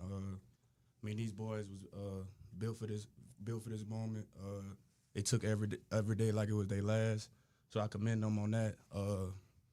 Also, I want to give Coach Marcus his props. Getting his coaching staff together and just how authentic he is as far as getting these kids ready for college and ready for the next level, and making sure these kids know that they can do it. I'm a testimony to that. I wore the blue and gold. I made it to UVA, ended up getting drafted. So my piece, coming in, just showing these boys that they can do it, and it shouldn't matter, where you go to school at, D1, D2, D3. You could make it to the next level. And I think Coach Marcus do a great job as far as this coaching staff, getting them together, and just teaching these boys outside of football, it's gonna be an end date to this. Teaching them, financial literacy, teaching them about stocks, teaching them about different stuff. But it's going to help them in the long run. So commend the whole coaching staff and the players for buying into what we got going on. And I can't wait to see what happens moving forward. So you played at UVA. You got 2 UVA commits on this roster now. How much did you play into that? Were you in Bull's ear? Were you in They was kind of locked in before I even knew, So, it's cool, to plant little seeds with them and let them know what's going to happen at the next level and getting them ready for the next level. And, it's happy for them. I'm happy for them to, leave out with a state championship, and just can't wait to see these boys moving forward. That's awesome. Jaden Baskerville as well, another key player to the entire run. Kind of same question to you. What was it from a player perspective making that run through the playoffs where you guys were, it seemed like, just a dominant force throughout?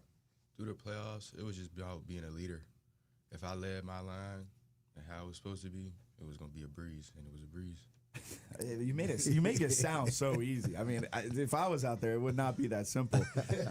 Coach Lewis, I want to go back to you with it, and kind of a similar question where you guys came into the season and the goal was state title after dropping to Phoebus last year in the state title game, and you test yourself, Maury, Grimsley early on, drop those games, but then it felt like those were teaching moments for the team to then rattle off 9 straight and have one of the more dominant playoff runs we've seen, all of which, except for the state semi on the road, going to Dinwiddie, at Huguenot, 2 tough places to play. What was the message to the team when you guys began that playoff run, knowing that a lot of this is going to have to be done on the road? I feel like we played better on the road, to be honest with you. So we didn't care where we had to go. Like Coach Tim said, it was us against us. So we knew we had to fix the little things. We had to go back and look at the Mora games, the Grimsley game, even some of the games like even Hermitage, it was close to the second half, to where the things that we could fix, that's what we worked on. We pretty much do the same thing every practice, and we started competing. Third downs, we went 3 for 3, 2-minute drills. So the kids loved that. So the energy was there. I feel like our practice was harder than games at times, and that's what you want. You want to create that culture. So when it came to a Friday or Saturday or whenever we played, we was ready and we was prepared. Of course, like Hood was saying, we had a lot of stuff outside of football to where our kids just locked in. It's a family. It's truly a family, and we truly love each other. And you just saw that when you go back and look at the pictures throughout East game and the state championship. That's the stuff I'm going to miss the most. But we just came together at the right time. We started peaking at the right time from an offense perspective. I felt like defense was definitely rolling. We gave up 2 bombs in the 2 games that we lost. We had Johan come in and stepped up, number 14 for us, to where we had to sit him out a couple of games. Did some things that we had to get him right. Everything happened for a reason, and I feel like everything, like I said, just came together at the right time. Braylon, when you guys are winning these games, you're on a 9-game win streak, right? And none of the games were particularly all that close. Was it ever boring on the defensive side? I wouldn't say boring. I just know as the team, we always bring our own energy. That's one thing Coach Robbie says. So when we bring our own energy, I feel like we all good on the same page. So. Coach Puka, there was a hook and ladder called in the state championship game. Can we talk about that play real quick? What was the thought process in deciding to run a very fun play to watch, but I imagine a little nervous play to call on the sideline? Well, to be honest with you, the first play before that should have been a touchdown. We had a double pass call, but I told them in the huddle, I called 2 plays, said if we don't complete the double pass, we back on the ball and we run in the hook and ladder. We've been working on that for about 4 or 5 weeks, just making sure it's crisp and it's smooth. And Shamondre made an excellent catch and toss on that. Caleb gave a nice throw, and Trey Rogers tried to take it to the house. It's actually another pitch off of that, but Trey was running so fast. So it's a hook and ladder? It's a hook and ladder option. So Trey was running so fast that we had a freshman, Royal couldn't catch up with him. Yeah. Trey was running so fast. But it executed. They executed, and we got down inside the 20, and we scored again before halftime. What inspires that play call? Like when you're at home drawing up this play, what makes you go, I want to do a hook and ladder, and I want to do an option off of this? To be honest with you, it's a play Boise State ran years ago in the, I think it was the Tostitos Bowl, and they beat Oklahoma. So I've been doing it for a while, and I got a lot of stuff. I'm kind of a madman when it comes to plays. I got papers everywhere, but the kids grasped it, man, and they executed it at the right time. And I knew we would need it. That's why I kept practicing it, but they did a great job running it. So. Caleb, running an offensive system where there is a hook and ladder option, you've got a quote-unquote madman as your offensive coordinator. What's it like as you as the quarterback to be the signal caller for that?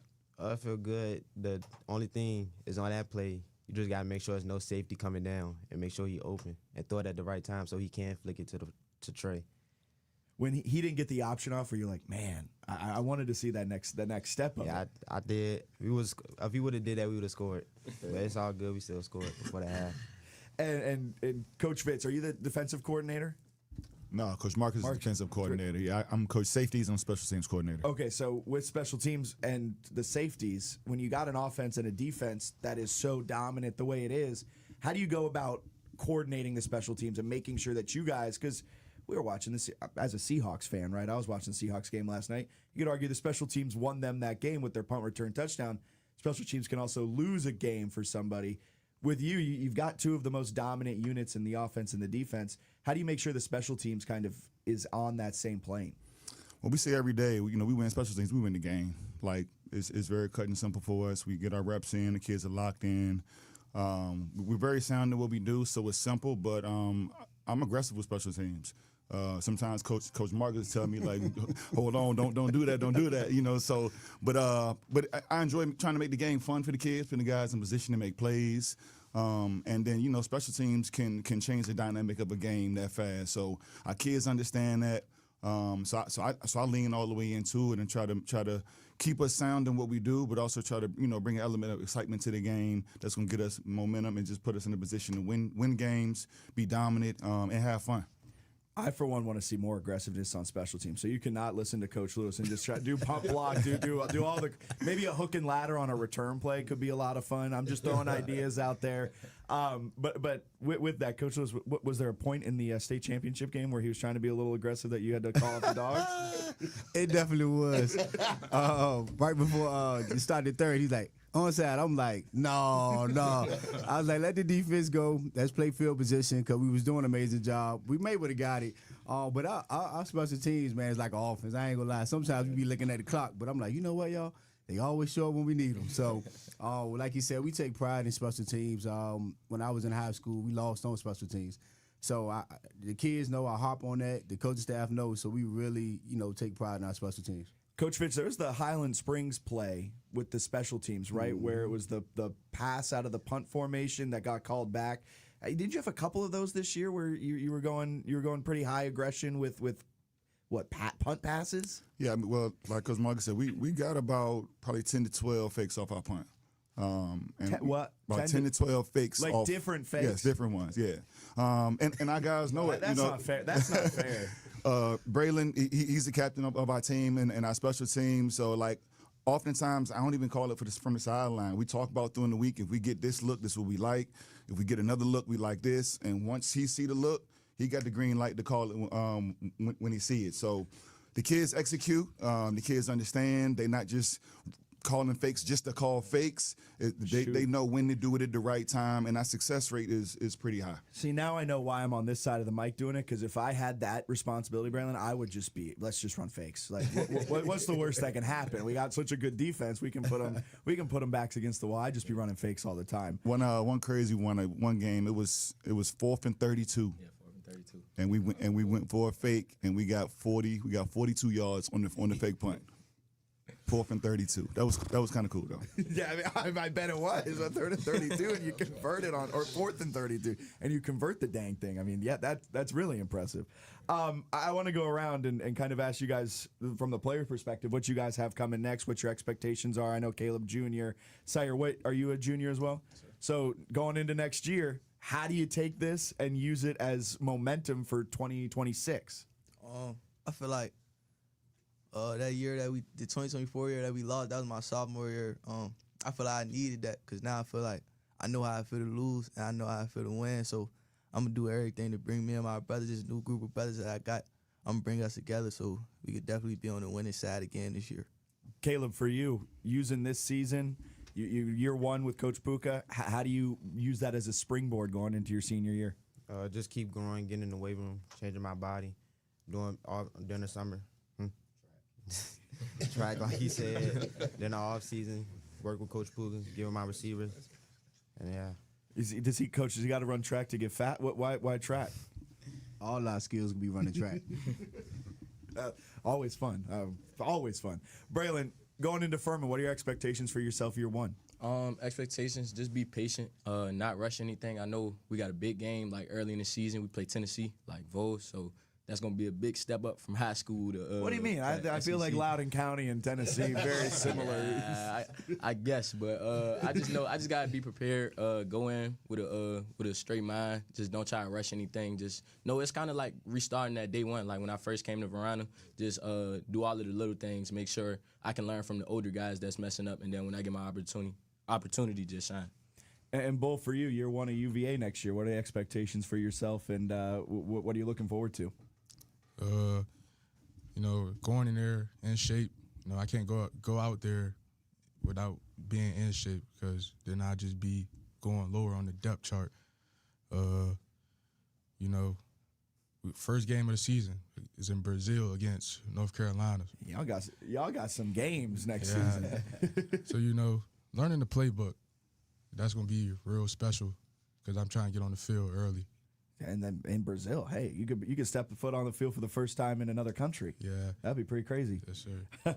And Jaden, for you, what year are you a senior or junior? Yeah, I'm a senior. Senior. What are you looking forward to? I'm committed to Morgan State right now. Okay, but I'll probably end up wherever God takes me. But it's cool. That's awesome. Congratulations. That'll be a blast next year. Thank you all for coming in, and thank you for letting us do 8 people in here. It was a blast. Congratulations on a state title as well.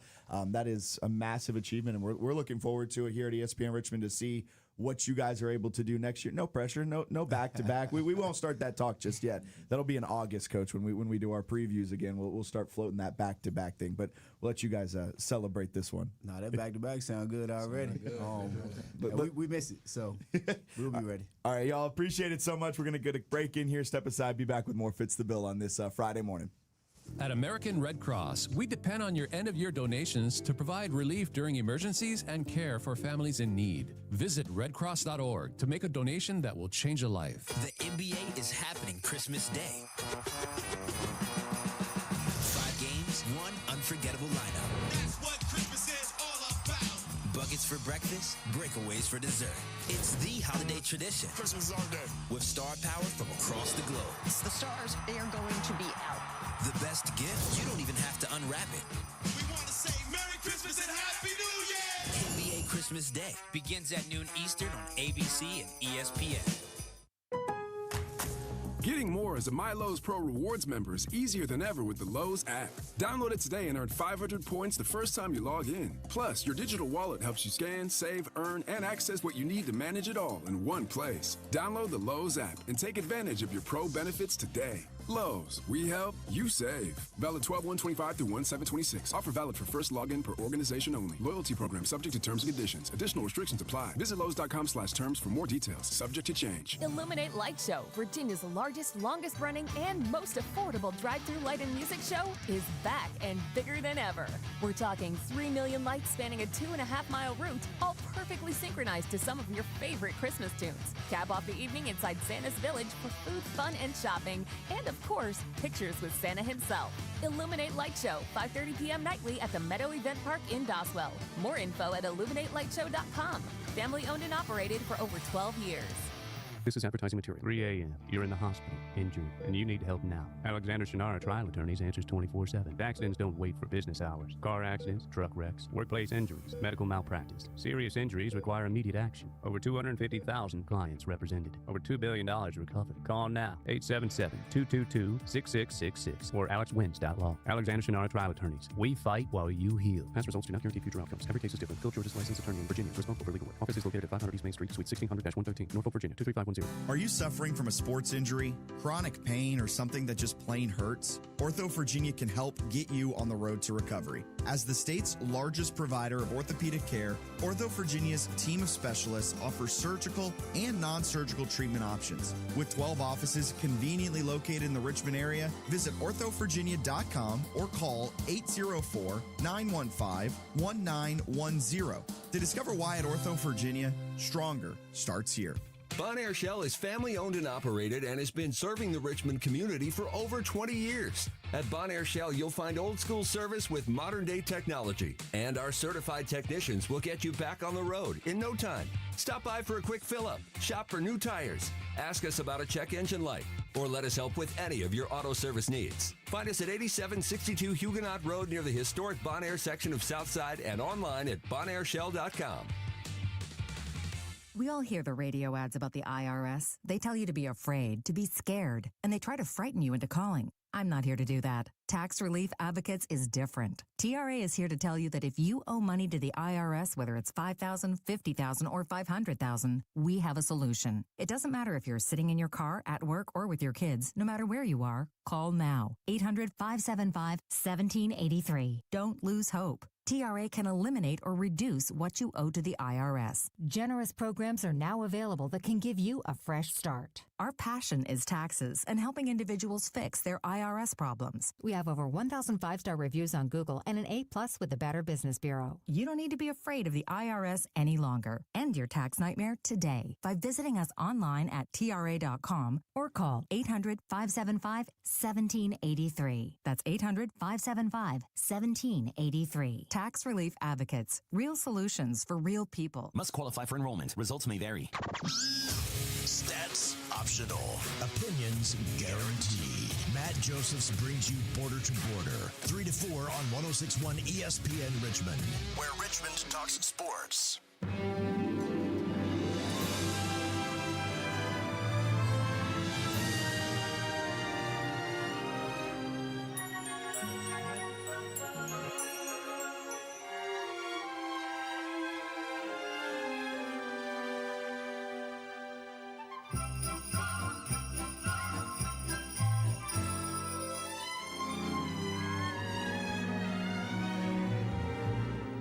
There we go. I was waiting for it. Christmas.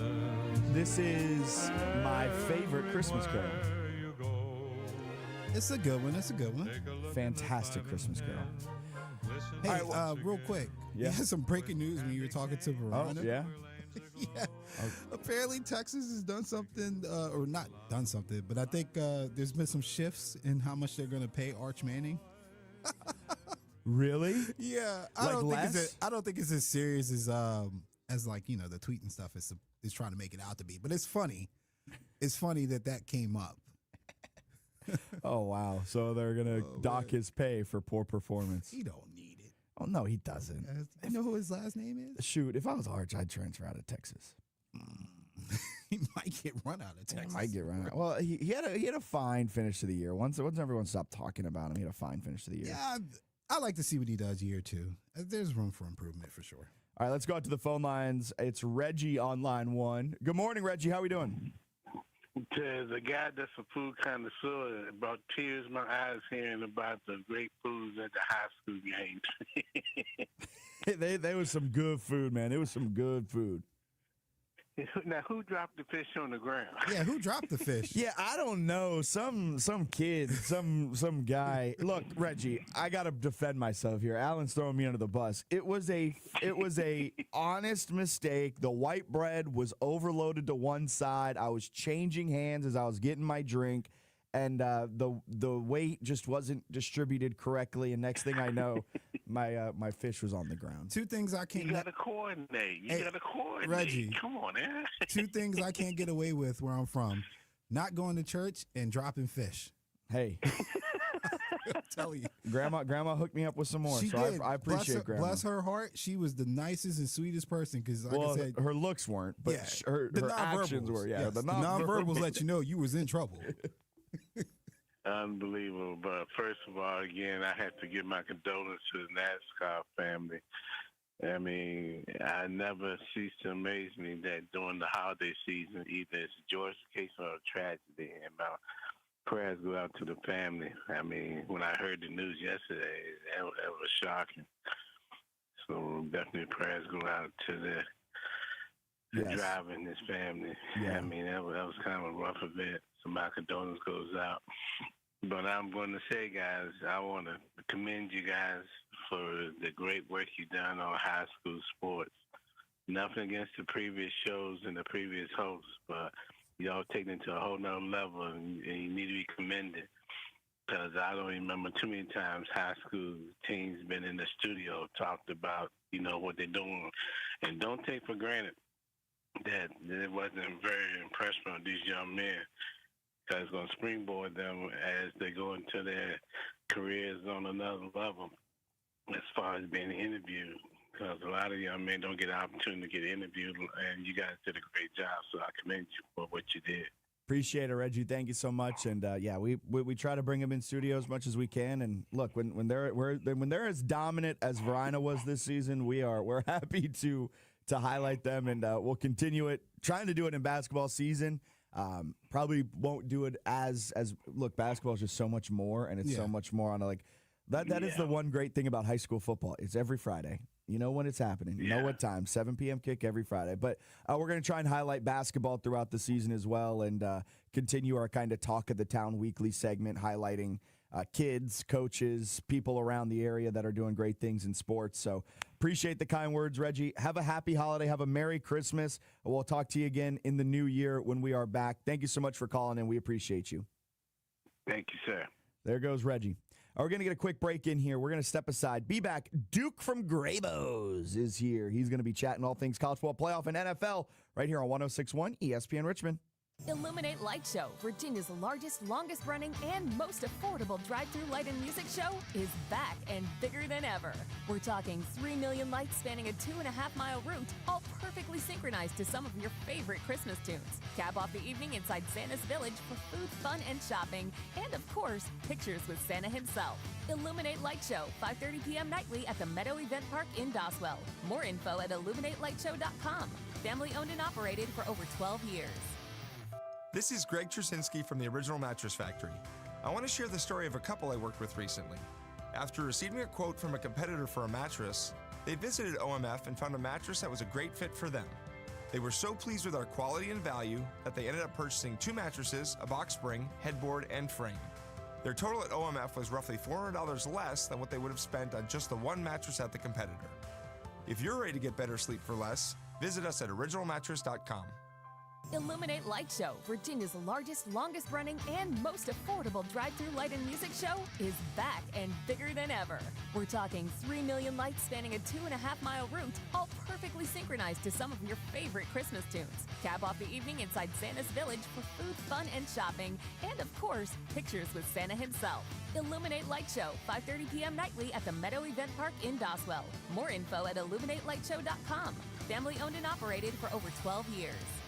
We all hear the radio ads about the IRS. They tell you to be afraid, to be scared, and they try to frighten you into calling. I'm not here to do that. Tax Relief Advocates is different. TRA is here to tell you that if you owe money to the IRS, whether it's $5,000, $50,000, or $500,000, we have a solution. It doesn't matter if you're sitting in your car, at work, or with your kids. No matter where you are, call now. 800-575-1783. Don't lose hope. TRA can eliminate or reduce what you owe to the IRS. Generous programs are now available that can give you a fresh start. Our passion is taxes and helping individuals fix their IRS problems. We have over 1,000 5-star reviews on Google and an A+ with the Better Business Bureau. You don't need to be afraid of the IRS any longer. End your tax nightmare today by visiting us online at TRA.com or call 800-575-1783. That's 800-575-1783. Tax Relief Advocates. Real solutions for real people. Must qualify for enrollment. Results may vary. This is advertising material. 3 a.m. You're in the hospital, injured,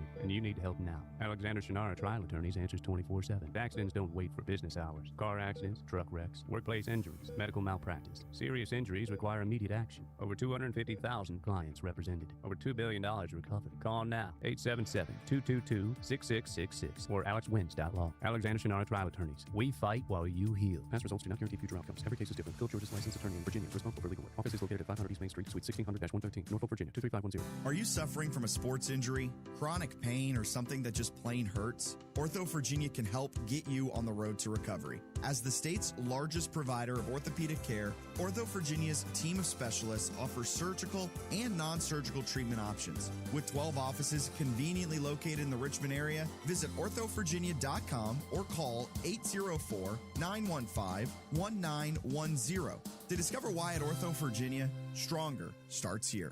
Bonaire Shell is family-owned and operated and has been serving the Richmond community for over 20 years. At Bonaire Shell, you'll find old-school service with modern-day technology, and our certified technicians will get you back on the road in no time. Stop by for a quick fill-up, shop for new tires, ask us about a check engine light, or let us help with any of your auto service needs. Find us at 8762 Huguenot Road near the historic Bonaire section of Southside and online at bonaireshell.com. We all hear the radio ads about the IRS. They tell you to be afraid, to be scared, and they try to frighten you into calling. I'm not here to do that. Tax Relief Advocates is different. TRA is here to tell you that if you owe money to the IRS, whether it's $5,000, $50,000, or $500,000, we have a solution. It doesn't matter if you're sitting in your car, at work, or with your kids. No matter where you are, call now. 800-575-1783. Don't lose hope. TRA can eliminate or reduce what you owe to the IRS. Generous programs are now available that can give you a fresh start. Our passion is taxes and helping individuals fix their IRS problems. We have over 1,000 5-star reviews on Google and an A+ with the Better Business Bureau. You don't need to be afraid of the IRS any longer. End your tax nightmare today by visiting us online at TRA.com or call 800-575-1783. That's 800-575-1783. Tax Relief Advocates. Real solutions for real people. Must qualify for enrollment. Results may vary. Score big with the 106.1 ESPN app. Listen live anywhere. Crystal clear coverage, breaking news, and Richmond's rowdiest sports debates. Tap in and turn it up. Chestnuts roasting on an open fire. Welcome back in. Fitz the bill for some Christmas vibes as Michael Bublé serenades us here inside the Ortho Virginia ESPN Richmond studios. I'm Jack Fitzpatrick, Alan alongside, and we're joined now Duke from Graybos to talk some college football playoffs, some NFL, some card market stuff as well. But I'm going to throw a curveball here at you, Duke, right at the start. What's your favorite Christmas carol? Oh, that's a good one. So I would have to say, growing up, it was Silent Night, big Silent Night dude. But when my first son was born, "Oh Holy Night" by Josh Groban came on. Oh, that's a good one. We were waiting for like 24 hours, and finally he arrived to that song. So I'd have to say that probably is now number one. So is your son a Christmas baby? December 22nd. Yep. Happy almost birthday, Monday. Almost birthday. Yeah. I didn't know what day. I was like, what, is that a happy belated or is it happy Yeah. early? Happy early birthday to him. So that's a good story behind it. Absolutely. Yeah. I like Michael Bublé's. It's beginning to look a lot like Christmas. Oh, yeah. And I don't have any cute story behind it. It just sounds good. And Michael Bublé can say when it's Christmas time, Michael Bublé comes on. Bublé does not miss. I agree. Bublé, Shohei Ohtani's walk-up song. Yeah. So why not? If it's good enough for Shohei Ohtani, it's good enough for me. That's what I always say. I want to start here because yesterday I saw on the Graybos Instagram account that a pretty momentous card day was it yesterday? Yeah, yesterday. With Topps releasing some NBA stuff. Yeah. How big is that in the card world? It's a big deal. So for years, Topps has had the licensing rights for baseball, and then Panini had football and basketball for years. Fanatics and Topps the last few years has really worked hard to get those licenses back, and so they got basketball back yesterday with Topps Chrome Basketball. So it's a first time that most of the current players have been on a Topps licensed product, and they're getting football in April, so they'll have them all by next year. But yesterday, Topps Chrome Basketball released, and it's a lot of a great rookie class in that product. Cooper Flagg and Edgecombe and all the guys, and then Con Knipple, the list goes on. But a lot of the vets that you like, this is their first licensed product, and everyone auto signs in this product. Steph and LeBron and Wemby and all the rookies, and so it's a fantastic product. And it was a big day yesterday at Graybos for sure. Did you guys pull any good ones? We did, yeah. The first box I saw get ripped, pulled in the same box, had 2 case hits. It had a Cooper Flagg Helix, which is it's like a rare insert, and then a Jason Tatum case hit. And yeah, it was. I mean, we were ripping it all day yesterday on stream on Fanatics Live, and so a lot of stuff got hit. Yeah. Cooper Flagg, his card must be worth, it must be one of the best cards in the NBA right now, right? Yeah, for years, you had the GOATs, you had Jordan, Kobe, LeBron, that, people, and Steph and people like that they chased, and you've had good rookie classes here and there. Last year, Wemby was huge, but Topps didn't have him, so it was all Panini product, and Topps already had him signing autographs for Topps in the future, not Panini, so you get Wemby in this product. But this year, Cooper Flagg is, probably the biggest rookie, other than Wemby in the last, say, 5 to 8 years or so. And keeping it on the card market and kind of adjusting over to college football playoff now, because we saw Fernando Mendoza win the Heisman. And does that have any large sway in, I guess, future card market value? Yeah, it definitely does. I mean, once you get the Heisman, the running joke is you'll have it forever unless you're Reggie Bush, right? But I would say, yes, winning the Heisman will definitely increase your card value, and it has lasting value. Even if he doesn't do much in the NFL, he's still a Heisman winner, right? But I would say what affects your card value more is how they think you're going to do in the NFL, and so because that's going to last longer and be more of an impact. Yeah. Okay, so if he's the number 1 pick and wins Rookie of the Year, that will be better for Fernando Mendoza than winning a Heisman. I would say so. Yeah, Okay. Drake May right now, card prices are soaring, and so because second-year guy, he's playing well on a championship caliber team. And they love him, and they were craving something like that in New England. Yeah. With Brady's passing. It's not fair. It's not fair that the New England Patriots just had to go through 4 years of not having a quarterback, and Right. now it looks like they have the next big thing. It looks like it. Yeah. I mean, Washington went 20 plus years, right? And then their next big thing's now hurt, and Yeah. people are now questioning whether or not he's good or not. It just feels unfair. They got a good coach. New England just does it correctly, and that's But annoying. speaking of Jaden, now would be a great time if you believe in him. Yeah. Still being great. His prices are way down this year because he was hurt. The team played poorly. It's a fickle market, and so last year he was like the Cooper Flagg of last year, right? And so if he can, if you believe in him, now's a good time to scoop him up. And as the college football playoffs roll along, will those performances, you kind of answered it already with Fernando Mendoza, the NFL projections more important, but Yeah. for a college football playoff run, let's say it's, I don't know, Carson Beck, he plays really well, and Miami somehow wins the national title, and he ends up being a first-round draft pick. Would that soar up his card value? Again, similar to the Heisman, I would say for people like me, and probably you, people who love college football, I think I always remember big-time college football performances, and sometimes you as a college football fan, you only watch your conference, your part of the country, and you don't watch the other parts of the country, and you actually learn about these guys a lot more in these weeks than you did their whole season or the whole career even.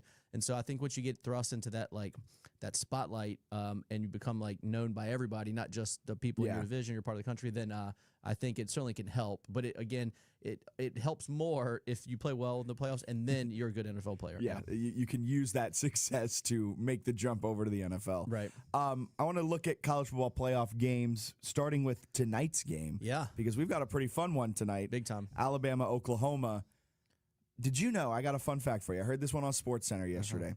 Alabama has not lost the same opponent twice since 1893 in the single season. Sorry, that's a big qualifier. Sure. In a single season. And that's, at first I was like, well, yeah, college doesn't play multiple games. But in the last couple of years, you've gotten Georgia twice. You've gotten, and I did not fact check it. I was just rolling off of assuming that SportsCenter was correct. But that's an insane, and Oklahoma's trying to hand them two losses against Oklahoma this year. Right. Yeah. You said that stat, and I was thinking, well, Bear Bryant and Nick Saban coached half those years, right? So they didn't lose much at all. But and to your point, you really only started playing people twice with conference championships recently, and bowl games. No, it's an interesting fact. I think they're going to lose a second time. How about you? I don't. Okay. I like Alabama.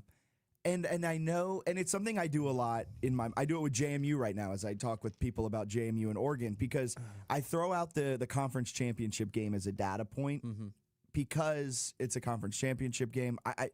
They looked horrible in it. That's also helping my case on why I got to throw it out. But Alabama, if you just look at their regular season, I think is a good team. Not a great team. They're not a national champion caliber team, but they were better than Oklahoma when they played. Granted, that was in Tuscaloosa, but outside of the 2 turnovers, Alabama outgained them by 200 yards.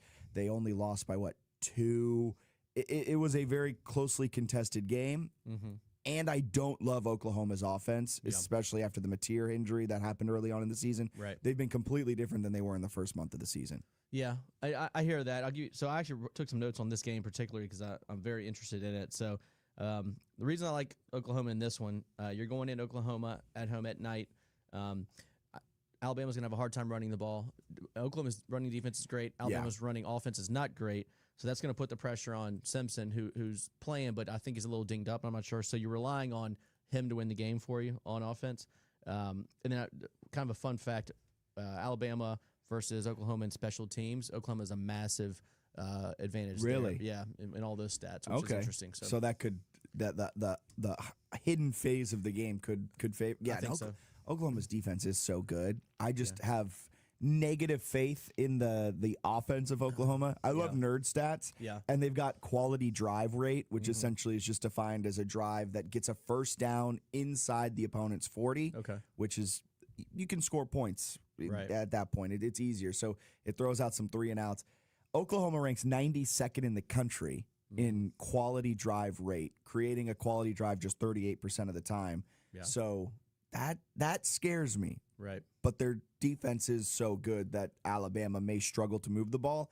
I think all it'll take for Alabama is maybe an explosive play here, an explosive play there, maybe an extended drive. And if you can get across 21 points, I don't know if Oklahoma's offense will be able to score 20+. Yeah, I agree with that. I'm thinking my cap on is Oklahoma 17-10. Yeah, I think you're like what 21-17. 20. Yeah, exactly. It's going to be I think it's going to be an ugly game. Yeah. I think offense is going to be hard to come by, and I think it's going to be a bummer of a way to start the college football playoffs. Let's just bet Oklahoma's going to score exactly 17 points. There we go. Yeah. We'll do that. I mean, if we can do that. Now, if that hits, we're clipping this and we are playing it on repeat the entire time that we are out. Agreed. Until January 5th.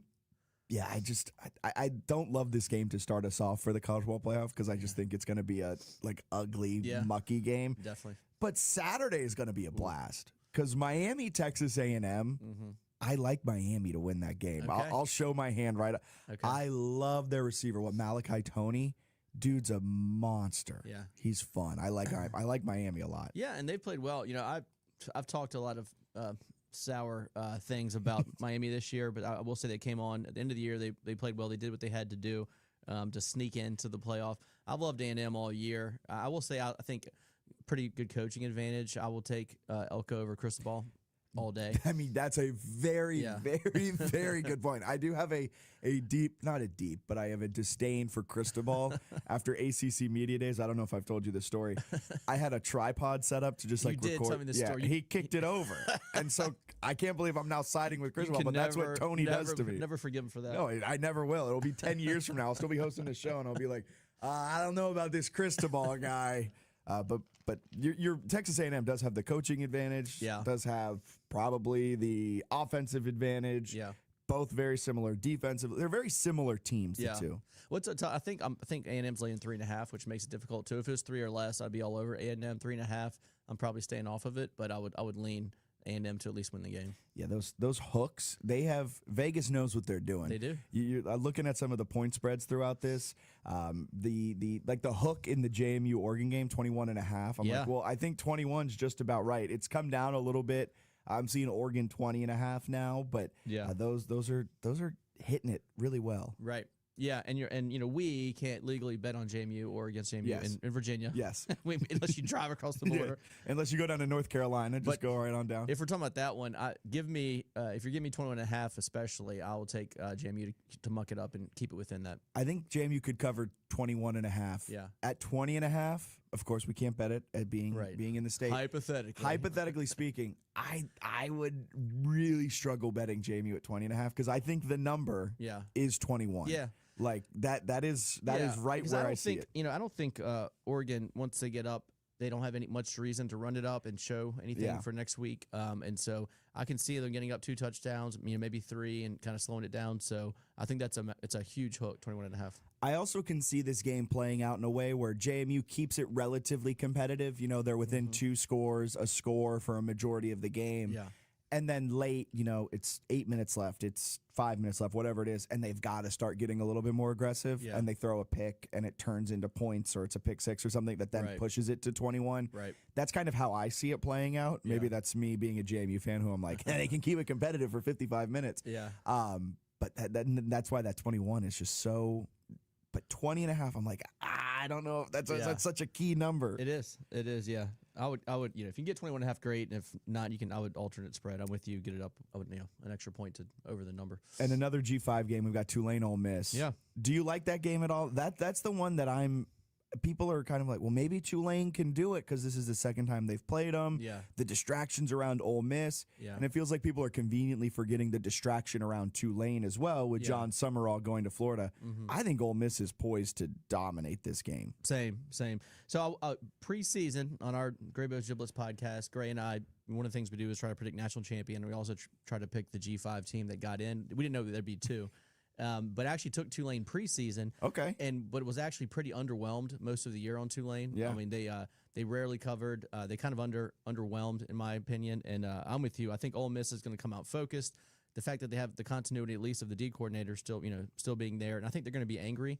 And I think this is going to be kind of a finger up to Tulane. And I think I see Ole Miss rolling in this one. It's also really interesting with this game and the Oregon game. I was talking with Jeff Schwartz from Fox Sports about it, and other people have mentioned it as well. But this is a rare game for the Power Conference team to come into and not have any distractions. Yeah. Like, this isn't a trap week. This isn't a bowl game. They need to win in order to continue their national championship hopes. And it's rare that you get a Power Conference team going up against a G5 team fully focused on that game. Right. So that scares me a little bit. And if you look at Trinidad, one of the least mistake-prone quarterbacks in the country, and that's what you'd on the other side of the bet, you'd want, hey, Ole Miss is good, but their quarterback can make some mistakes, but that's not really the case. And so I don't see them getting Tulane getting a pick 6 or a big turnover. Tulane's going to be in for a lot. Like, I thought North Texas was going to beat Tulane. Yeah. Like, all honesty, I am kind of shocked that Tulane has found their way to this spot because I just, like you, I was underwhelmed with them all season, and I think the spreads, honestly, and I know I was just saying, I don't know if I could even, like, JMU, I don't know if they'll cover 20.5. But Tulane feels like a team that's going to get blown out. Yeah. Like, it's either a win or a blowout for them. Here, real quick, I want to go through a couple of big-time NFL games this week, and then we'll get you out of here. First off, we got Eagles-Commanders. Real quick, your feelings on a game that means a lot for the Eagles, not a lot for Washington. Yeah, and I'm a Commander fan, but they won a game last week somehow, but other than that, they've showed almost no life the last 6 weeks, and I see the Eagles in a rout here. And then the other Saturday game, Packers-Bears, ton of NFC North implications. Bears are a 1.5-point home favorite as Chicago looks to maybe put their new stadium in the state of Indiana, because that makes sense. Yeah. Who do you got in that one? So you couldn't have convinced me this preseason I'd be taking the Bears in this spot, but I Right? Yeah. I mean, Ben Johnson, first 3 weeks in of the season, we were all kind of doubting the Bears, and then they started winning a couple games. We didn't believe in them, but now they've kind of proven themselves. And there's this LaFleur, Ben Johnson, like not drama you would call it, but Ben Johnson called him out in the press conference, and LaFleur with the not so great handshake, last game, and Bears at home. Yeah, give me the Bears. I like it. And then the last one here, AFC South. Who would have thought? This is another one. Who would have thought we'd be saying this? Or an AFC South, AFC West showdown that has a ton of AFC playoff implications. Yeah. Denver, a 3-point home favorite against the Jacksonville Jaguars. I'm very excited about this one. I will shout out to Liam Cohen doing a fantastic job, I think. And if they can keep Cohen, coordinator, and Trevor together, I think they can really build something there. But I don't think you want to go into Denver right now. 3.5, though, is a lot, so I'm not sure I'm betting it. But to win, give me the Broncos at home. I agree. I think Jacksonville, I love them. I picked them early. I think I was on the Graybos Giblets podcast, and I may have picked them to win the AFC South. Right. I had a couple crazy picks. Yeah. I don't believe in them. I believe them in preseason. They just haven't shown me enough to believe in. Trevor Lawrence, though, ever since they traded for Jacoby Myers, that offense has found a new rhythm. Mm-hmm. They've actually gotten better without Travis Hunter on the field. Yeah. Kind of a bummer you traded so much to get him, but that game's going to be fantastic. Duke, appreciate you taking some time out of your morning to chat with us. You got so much going on over at Graybos and Scott's Edition and Parlay Sports Bar and Lounge. Great spot for all holiday and viewing needs this weekend, I bet. Absolutely. If you're last-minute Christmas shopping for a family member, come to Graybos. We got lots of holiday specials, lots of great brand-new product in the door. We do things called mystery packs where if you want to buy something for your loved one and you don't know cards and you want to say, hey, I want to spend this amount of money, and my husband, son, whatever likes these teams, these athletes, will build a mystery pack for you with those players and teams and product for them to rip on Christmas Day. And then Parlay is going to be jumping all December and January with college football, NFL playoffs, and so come see us. I can't wait. Duke, thank you so much. We got to get a break in here. We'll step aside, be back to wrap up 2025 here on Fitz the Bill. Hello, and welcome to today's lottery drawing. Good luck. And here's today's winning numbers. First one up, it's not yours. Second one, not yours. And another number that's not yours. Okay, this is one number that's yours. It's a 5, but you don't get any money for that. And the final number is not yours. Yep, so chances are you're not going to hit the lottery anytime soon. Don't get us wrong, the lottery can be fun every now and then. Just please don't rely on it for your future savings. How about this? Brew your own coffee at home instead of buying that latte every day. Brown bag it to work instead of ordering in. Ride your bike instead of buying all that gas. These changes alone can save you thousands a year. Thousands. Small changes today, big bucks tomorrow. Feed that piggy bank. Go to feedthepig.org for more free ideas on how to save. Feedthepig.org. This message brought to you by the American Institute of Certified Public Accountants and the Ad Council. Evan Canty and Michelle are unsportsmanlike. Michael Penix, 5 of 8 seasons have ended prematurely because of an injury. They're not making the playoffs. They're probably going to have a regime change. They probably don't have a quarterback of the future. They have a quarterback they're paying too much to do too little, who they now have to use. They would pick 8th in the draft this year if they had their pick, which they don't because they traded it to the LA Rams. Unsportsmanlike. Weekday mornings starting at 6 Eastern on ESPN Radio and on ESPN2. The Rich Eisen Show. It's not working right now. Geno, is he the quarterback of the future? That's the tough thing, is when you have 2 wins entering week 12 and your quarterback of the future is most likely not on the roster. And it's laudatory that you've got a coach who's taking the credit because he's trying to protect the quarterback, who's taking the blame because he wants to protect the coach. That's all admirable. But when it comes down to it, what does Tom Brady think of it? The Rich Eisen Show from noon to 3 Eastern on ESPN Radio, ESPN Plus, and on Disney Plus. This is Freddie and Harry on ESPN Radio and the ESPN app. I don't know how good the Chargers are, but I know they're 60 minutes of hell. Jim Harbaugh always finds the best way to get the best out of his players. And this injury, Justin Herbert, they're like, look, we're just going out there and play ball. So I don't know how good the Chargers are, but I do know this. If you play them in the playoffs, you may beat them, but you may lose the next game because that's 60 minutes of hell. Check out more from Freddie and Harry weekdays at 3 Eastern on ESPN Radio and the ESPN app. Amber and Ian.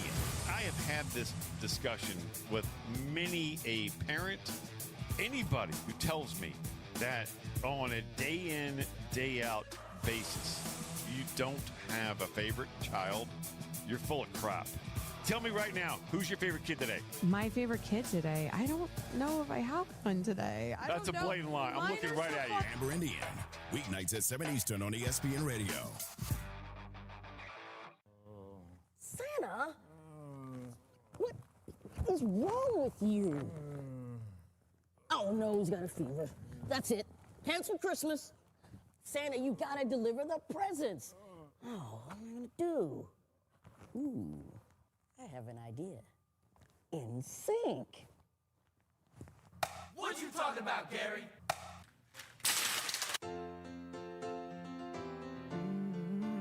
You like how I let that intro play? I've never heard that intro in my life. It came from the actual video. Wow. That's a good song, though. I knew this part. Yeah, I know. Wow. Did you know that had that intro? Yes, because I downloaded this. Oh, yeah. I mean, yeah. Before you downloaded it, did you know that? But I thought it was hilarious. I was like, I'm going to let this intro play. I mean, Usually I clip it. That was a good intro. That was a great intro. It's been a great year. Great 2025. We started the show in March of 2025. It's been a fun 9 months since then. Appreciate everyone for tuning in throughout our first 9 months. Look, if we were pregnant, we'd be having a baby right now. Weird. That was weird. I had to get one last exasperated gas out of Alan before we wrapped up the year. We are off. Today's our last show of 2025. We'll be back January 5th, so mark your calendars then. Set your alarms now. We'll be back January 5th in the new year, taking some time off to rest, ideate, get some new ideas, some segment ideas, everything like that, percolating in our minds, getting set for 2026. But appreciate everyone for making us part of your morning each and every weekday from 8 to 10 a.m. It's been an absolute blast. It's been so much fun. And before we get up on out of here, we got some 2026 predictions from our man Bruce. All right. You ready for it? Oh, yeah. I can't wait. OKC Thunder will only lose 5 more games for the remainder of the season, meaning they'll finish the year with just 7 losses. The 76ers will finish top 3 in the NBA Eastern Conference. All right. I love it. And it's not even bold. It's accurate. Yeah, those are actually 2 pretty good ones. And then we hate the Sixers over here. Oh, at least Alan hates the Sixers over here. Alan hates the Sixers, but he may hate the NBA Cup more. That's what we learned this week. I absolutely hate the NBA Cup. That's what we learned this week. Appreciate everyone for making us part of your morning this week. All year, we'll be back January 5th. Mark your calendars now so you don't miss our triumphant return in 2026. Have a Merry Christmas, a Happy New Year. We'll talk to you on January 5th. Keep it locked here, 106.1 ESPN Richmond, because we are where Richmond talks sports. Clinton and Friends up next into the Rich Eisen Show. I got it. Then Matt Joseph will be back live from the Ortho Virginia studios with a special Friday edition of Border to Border. Talk to you guys in the new year. Merry Christmas. Happy New Year. From the ESPN studio, presented by Ortho Virginia.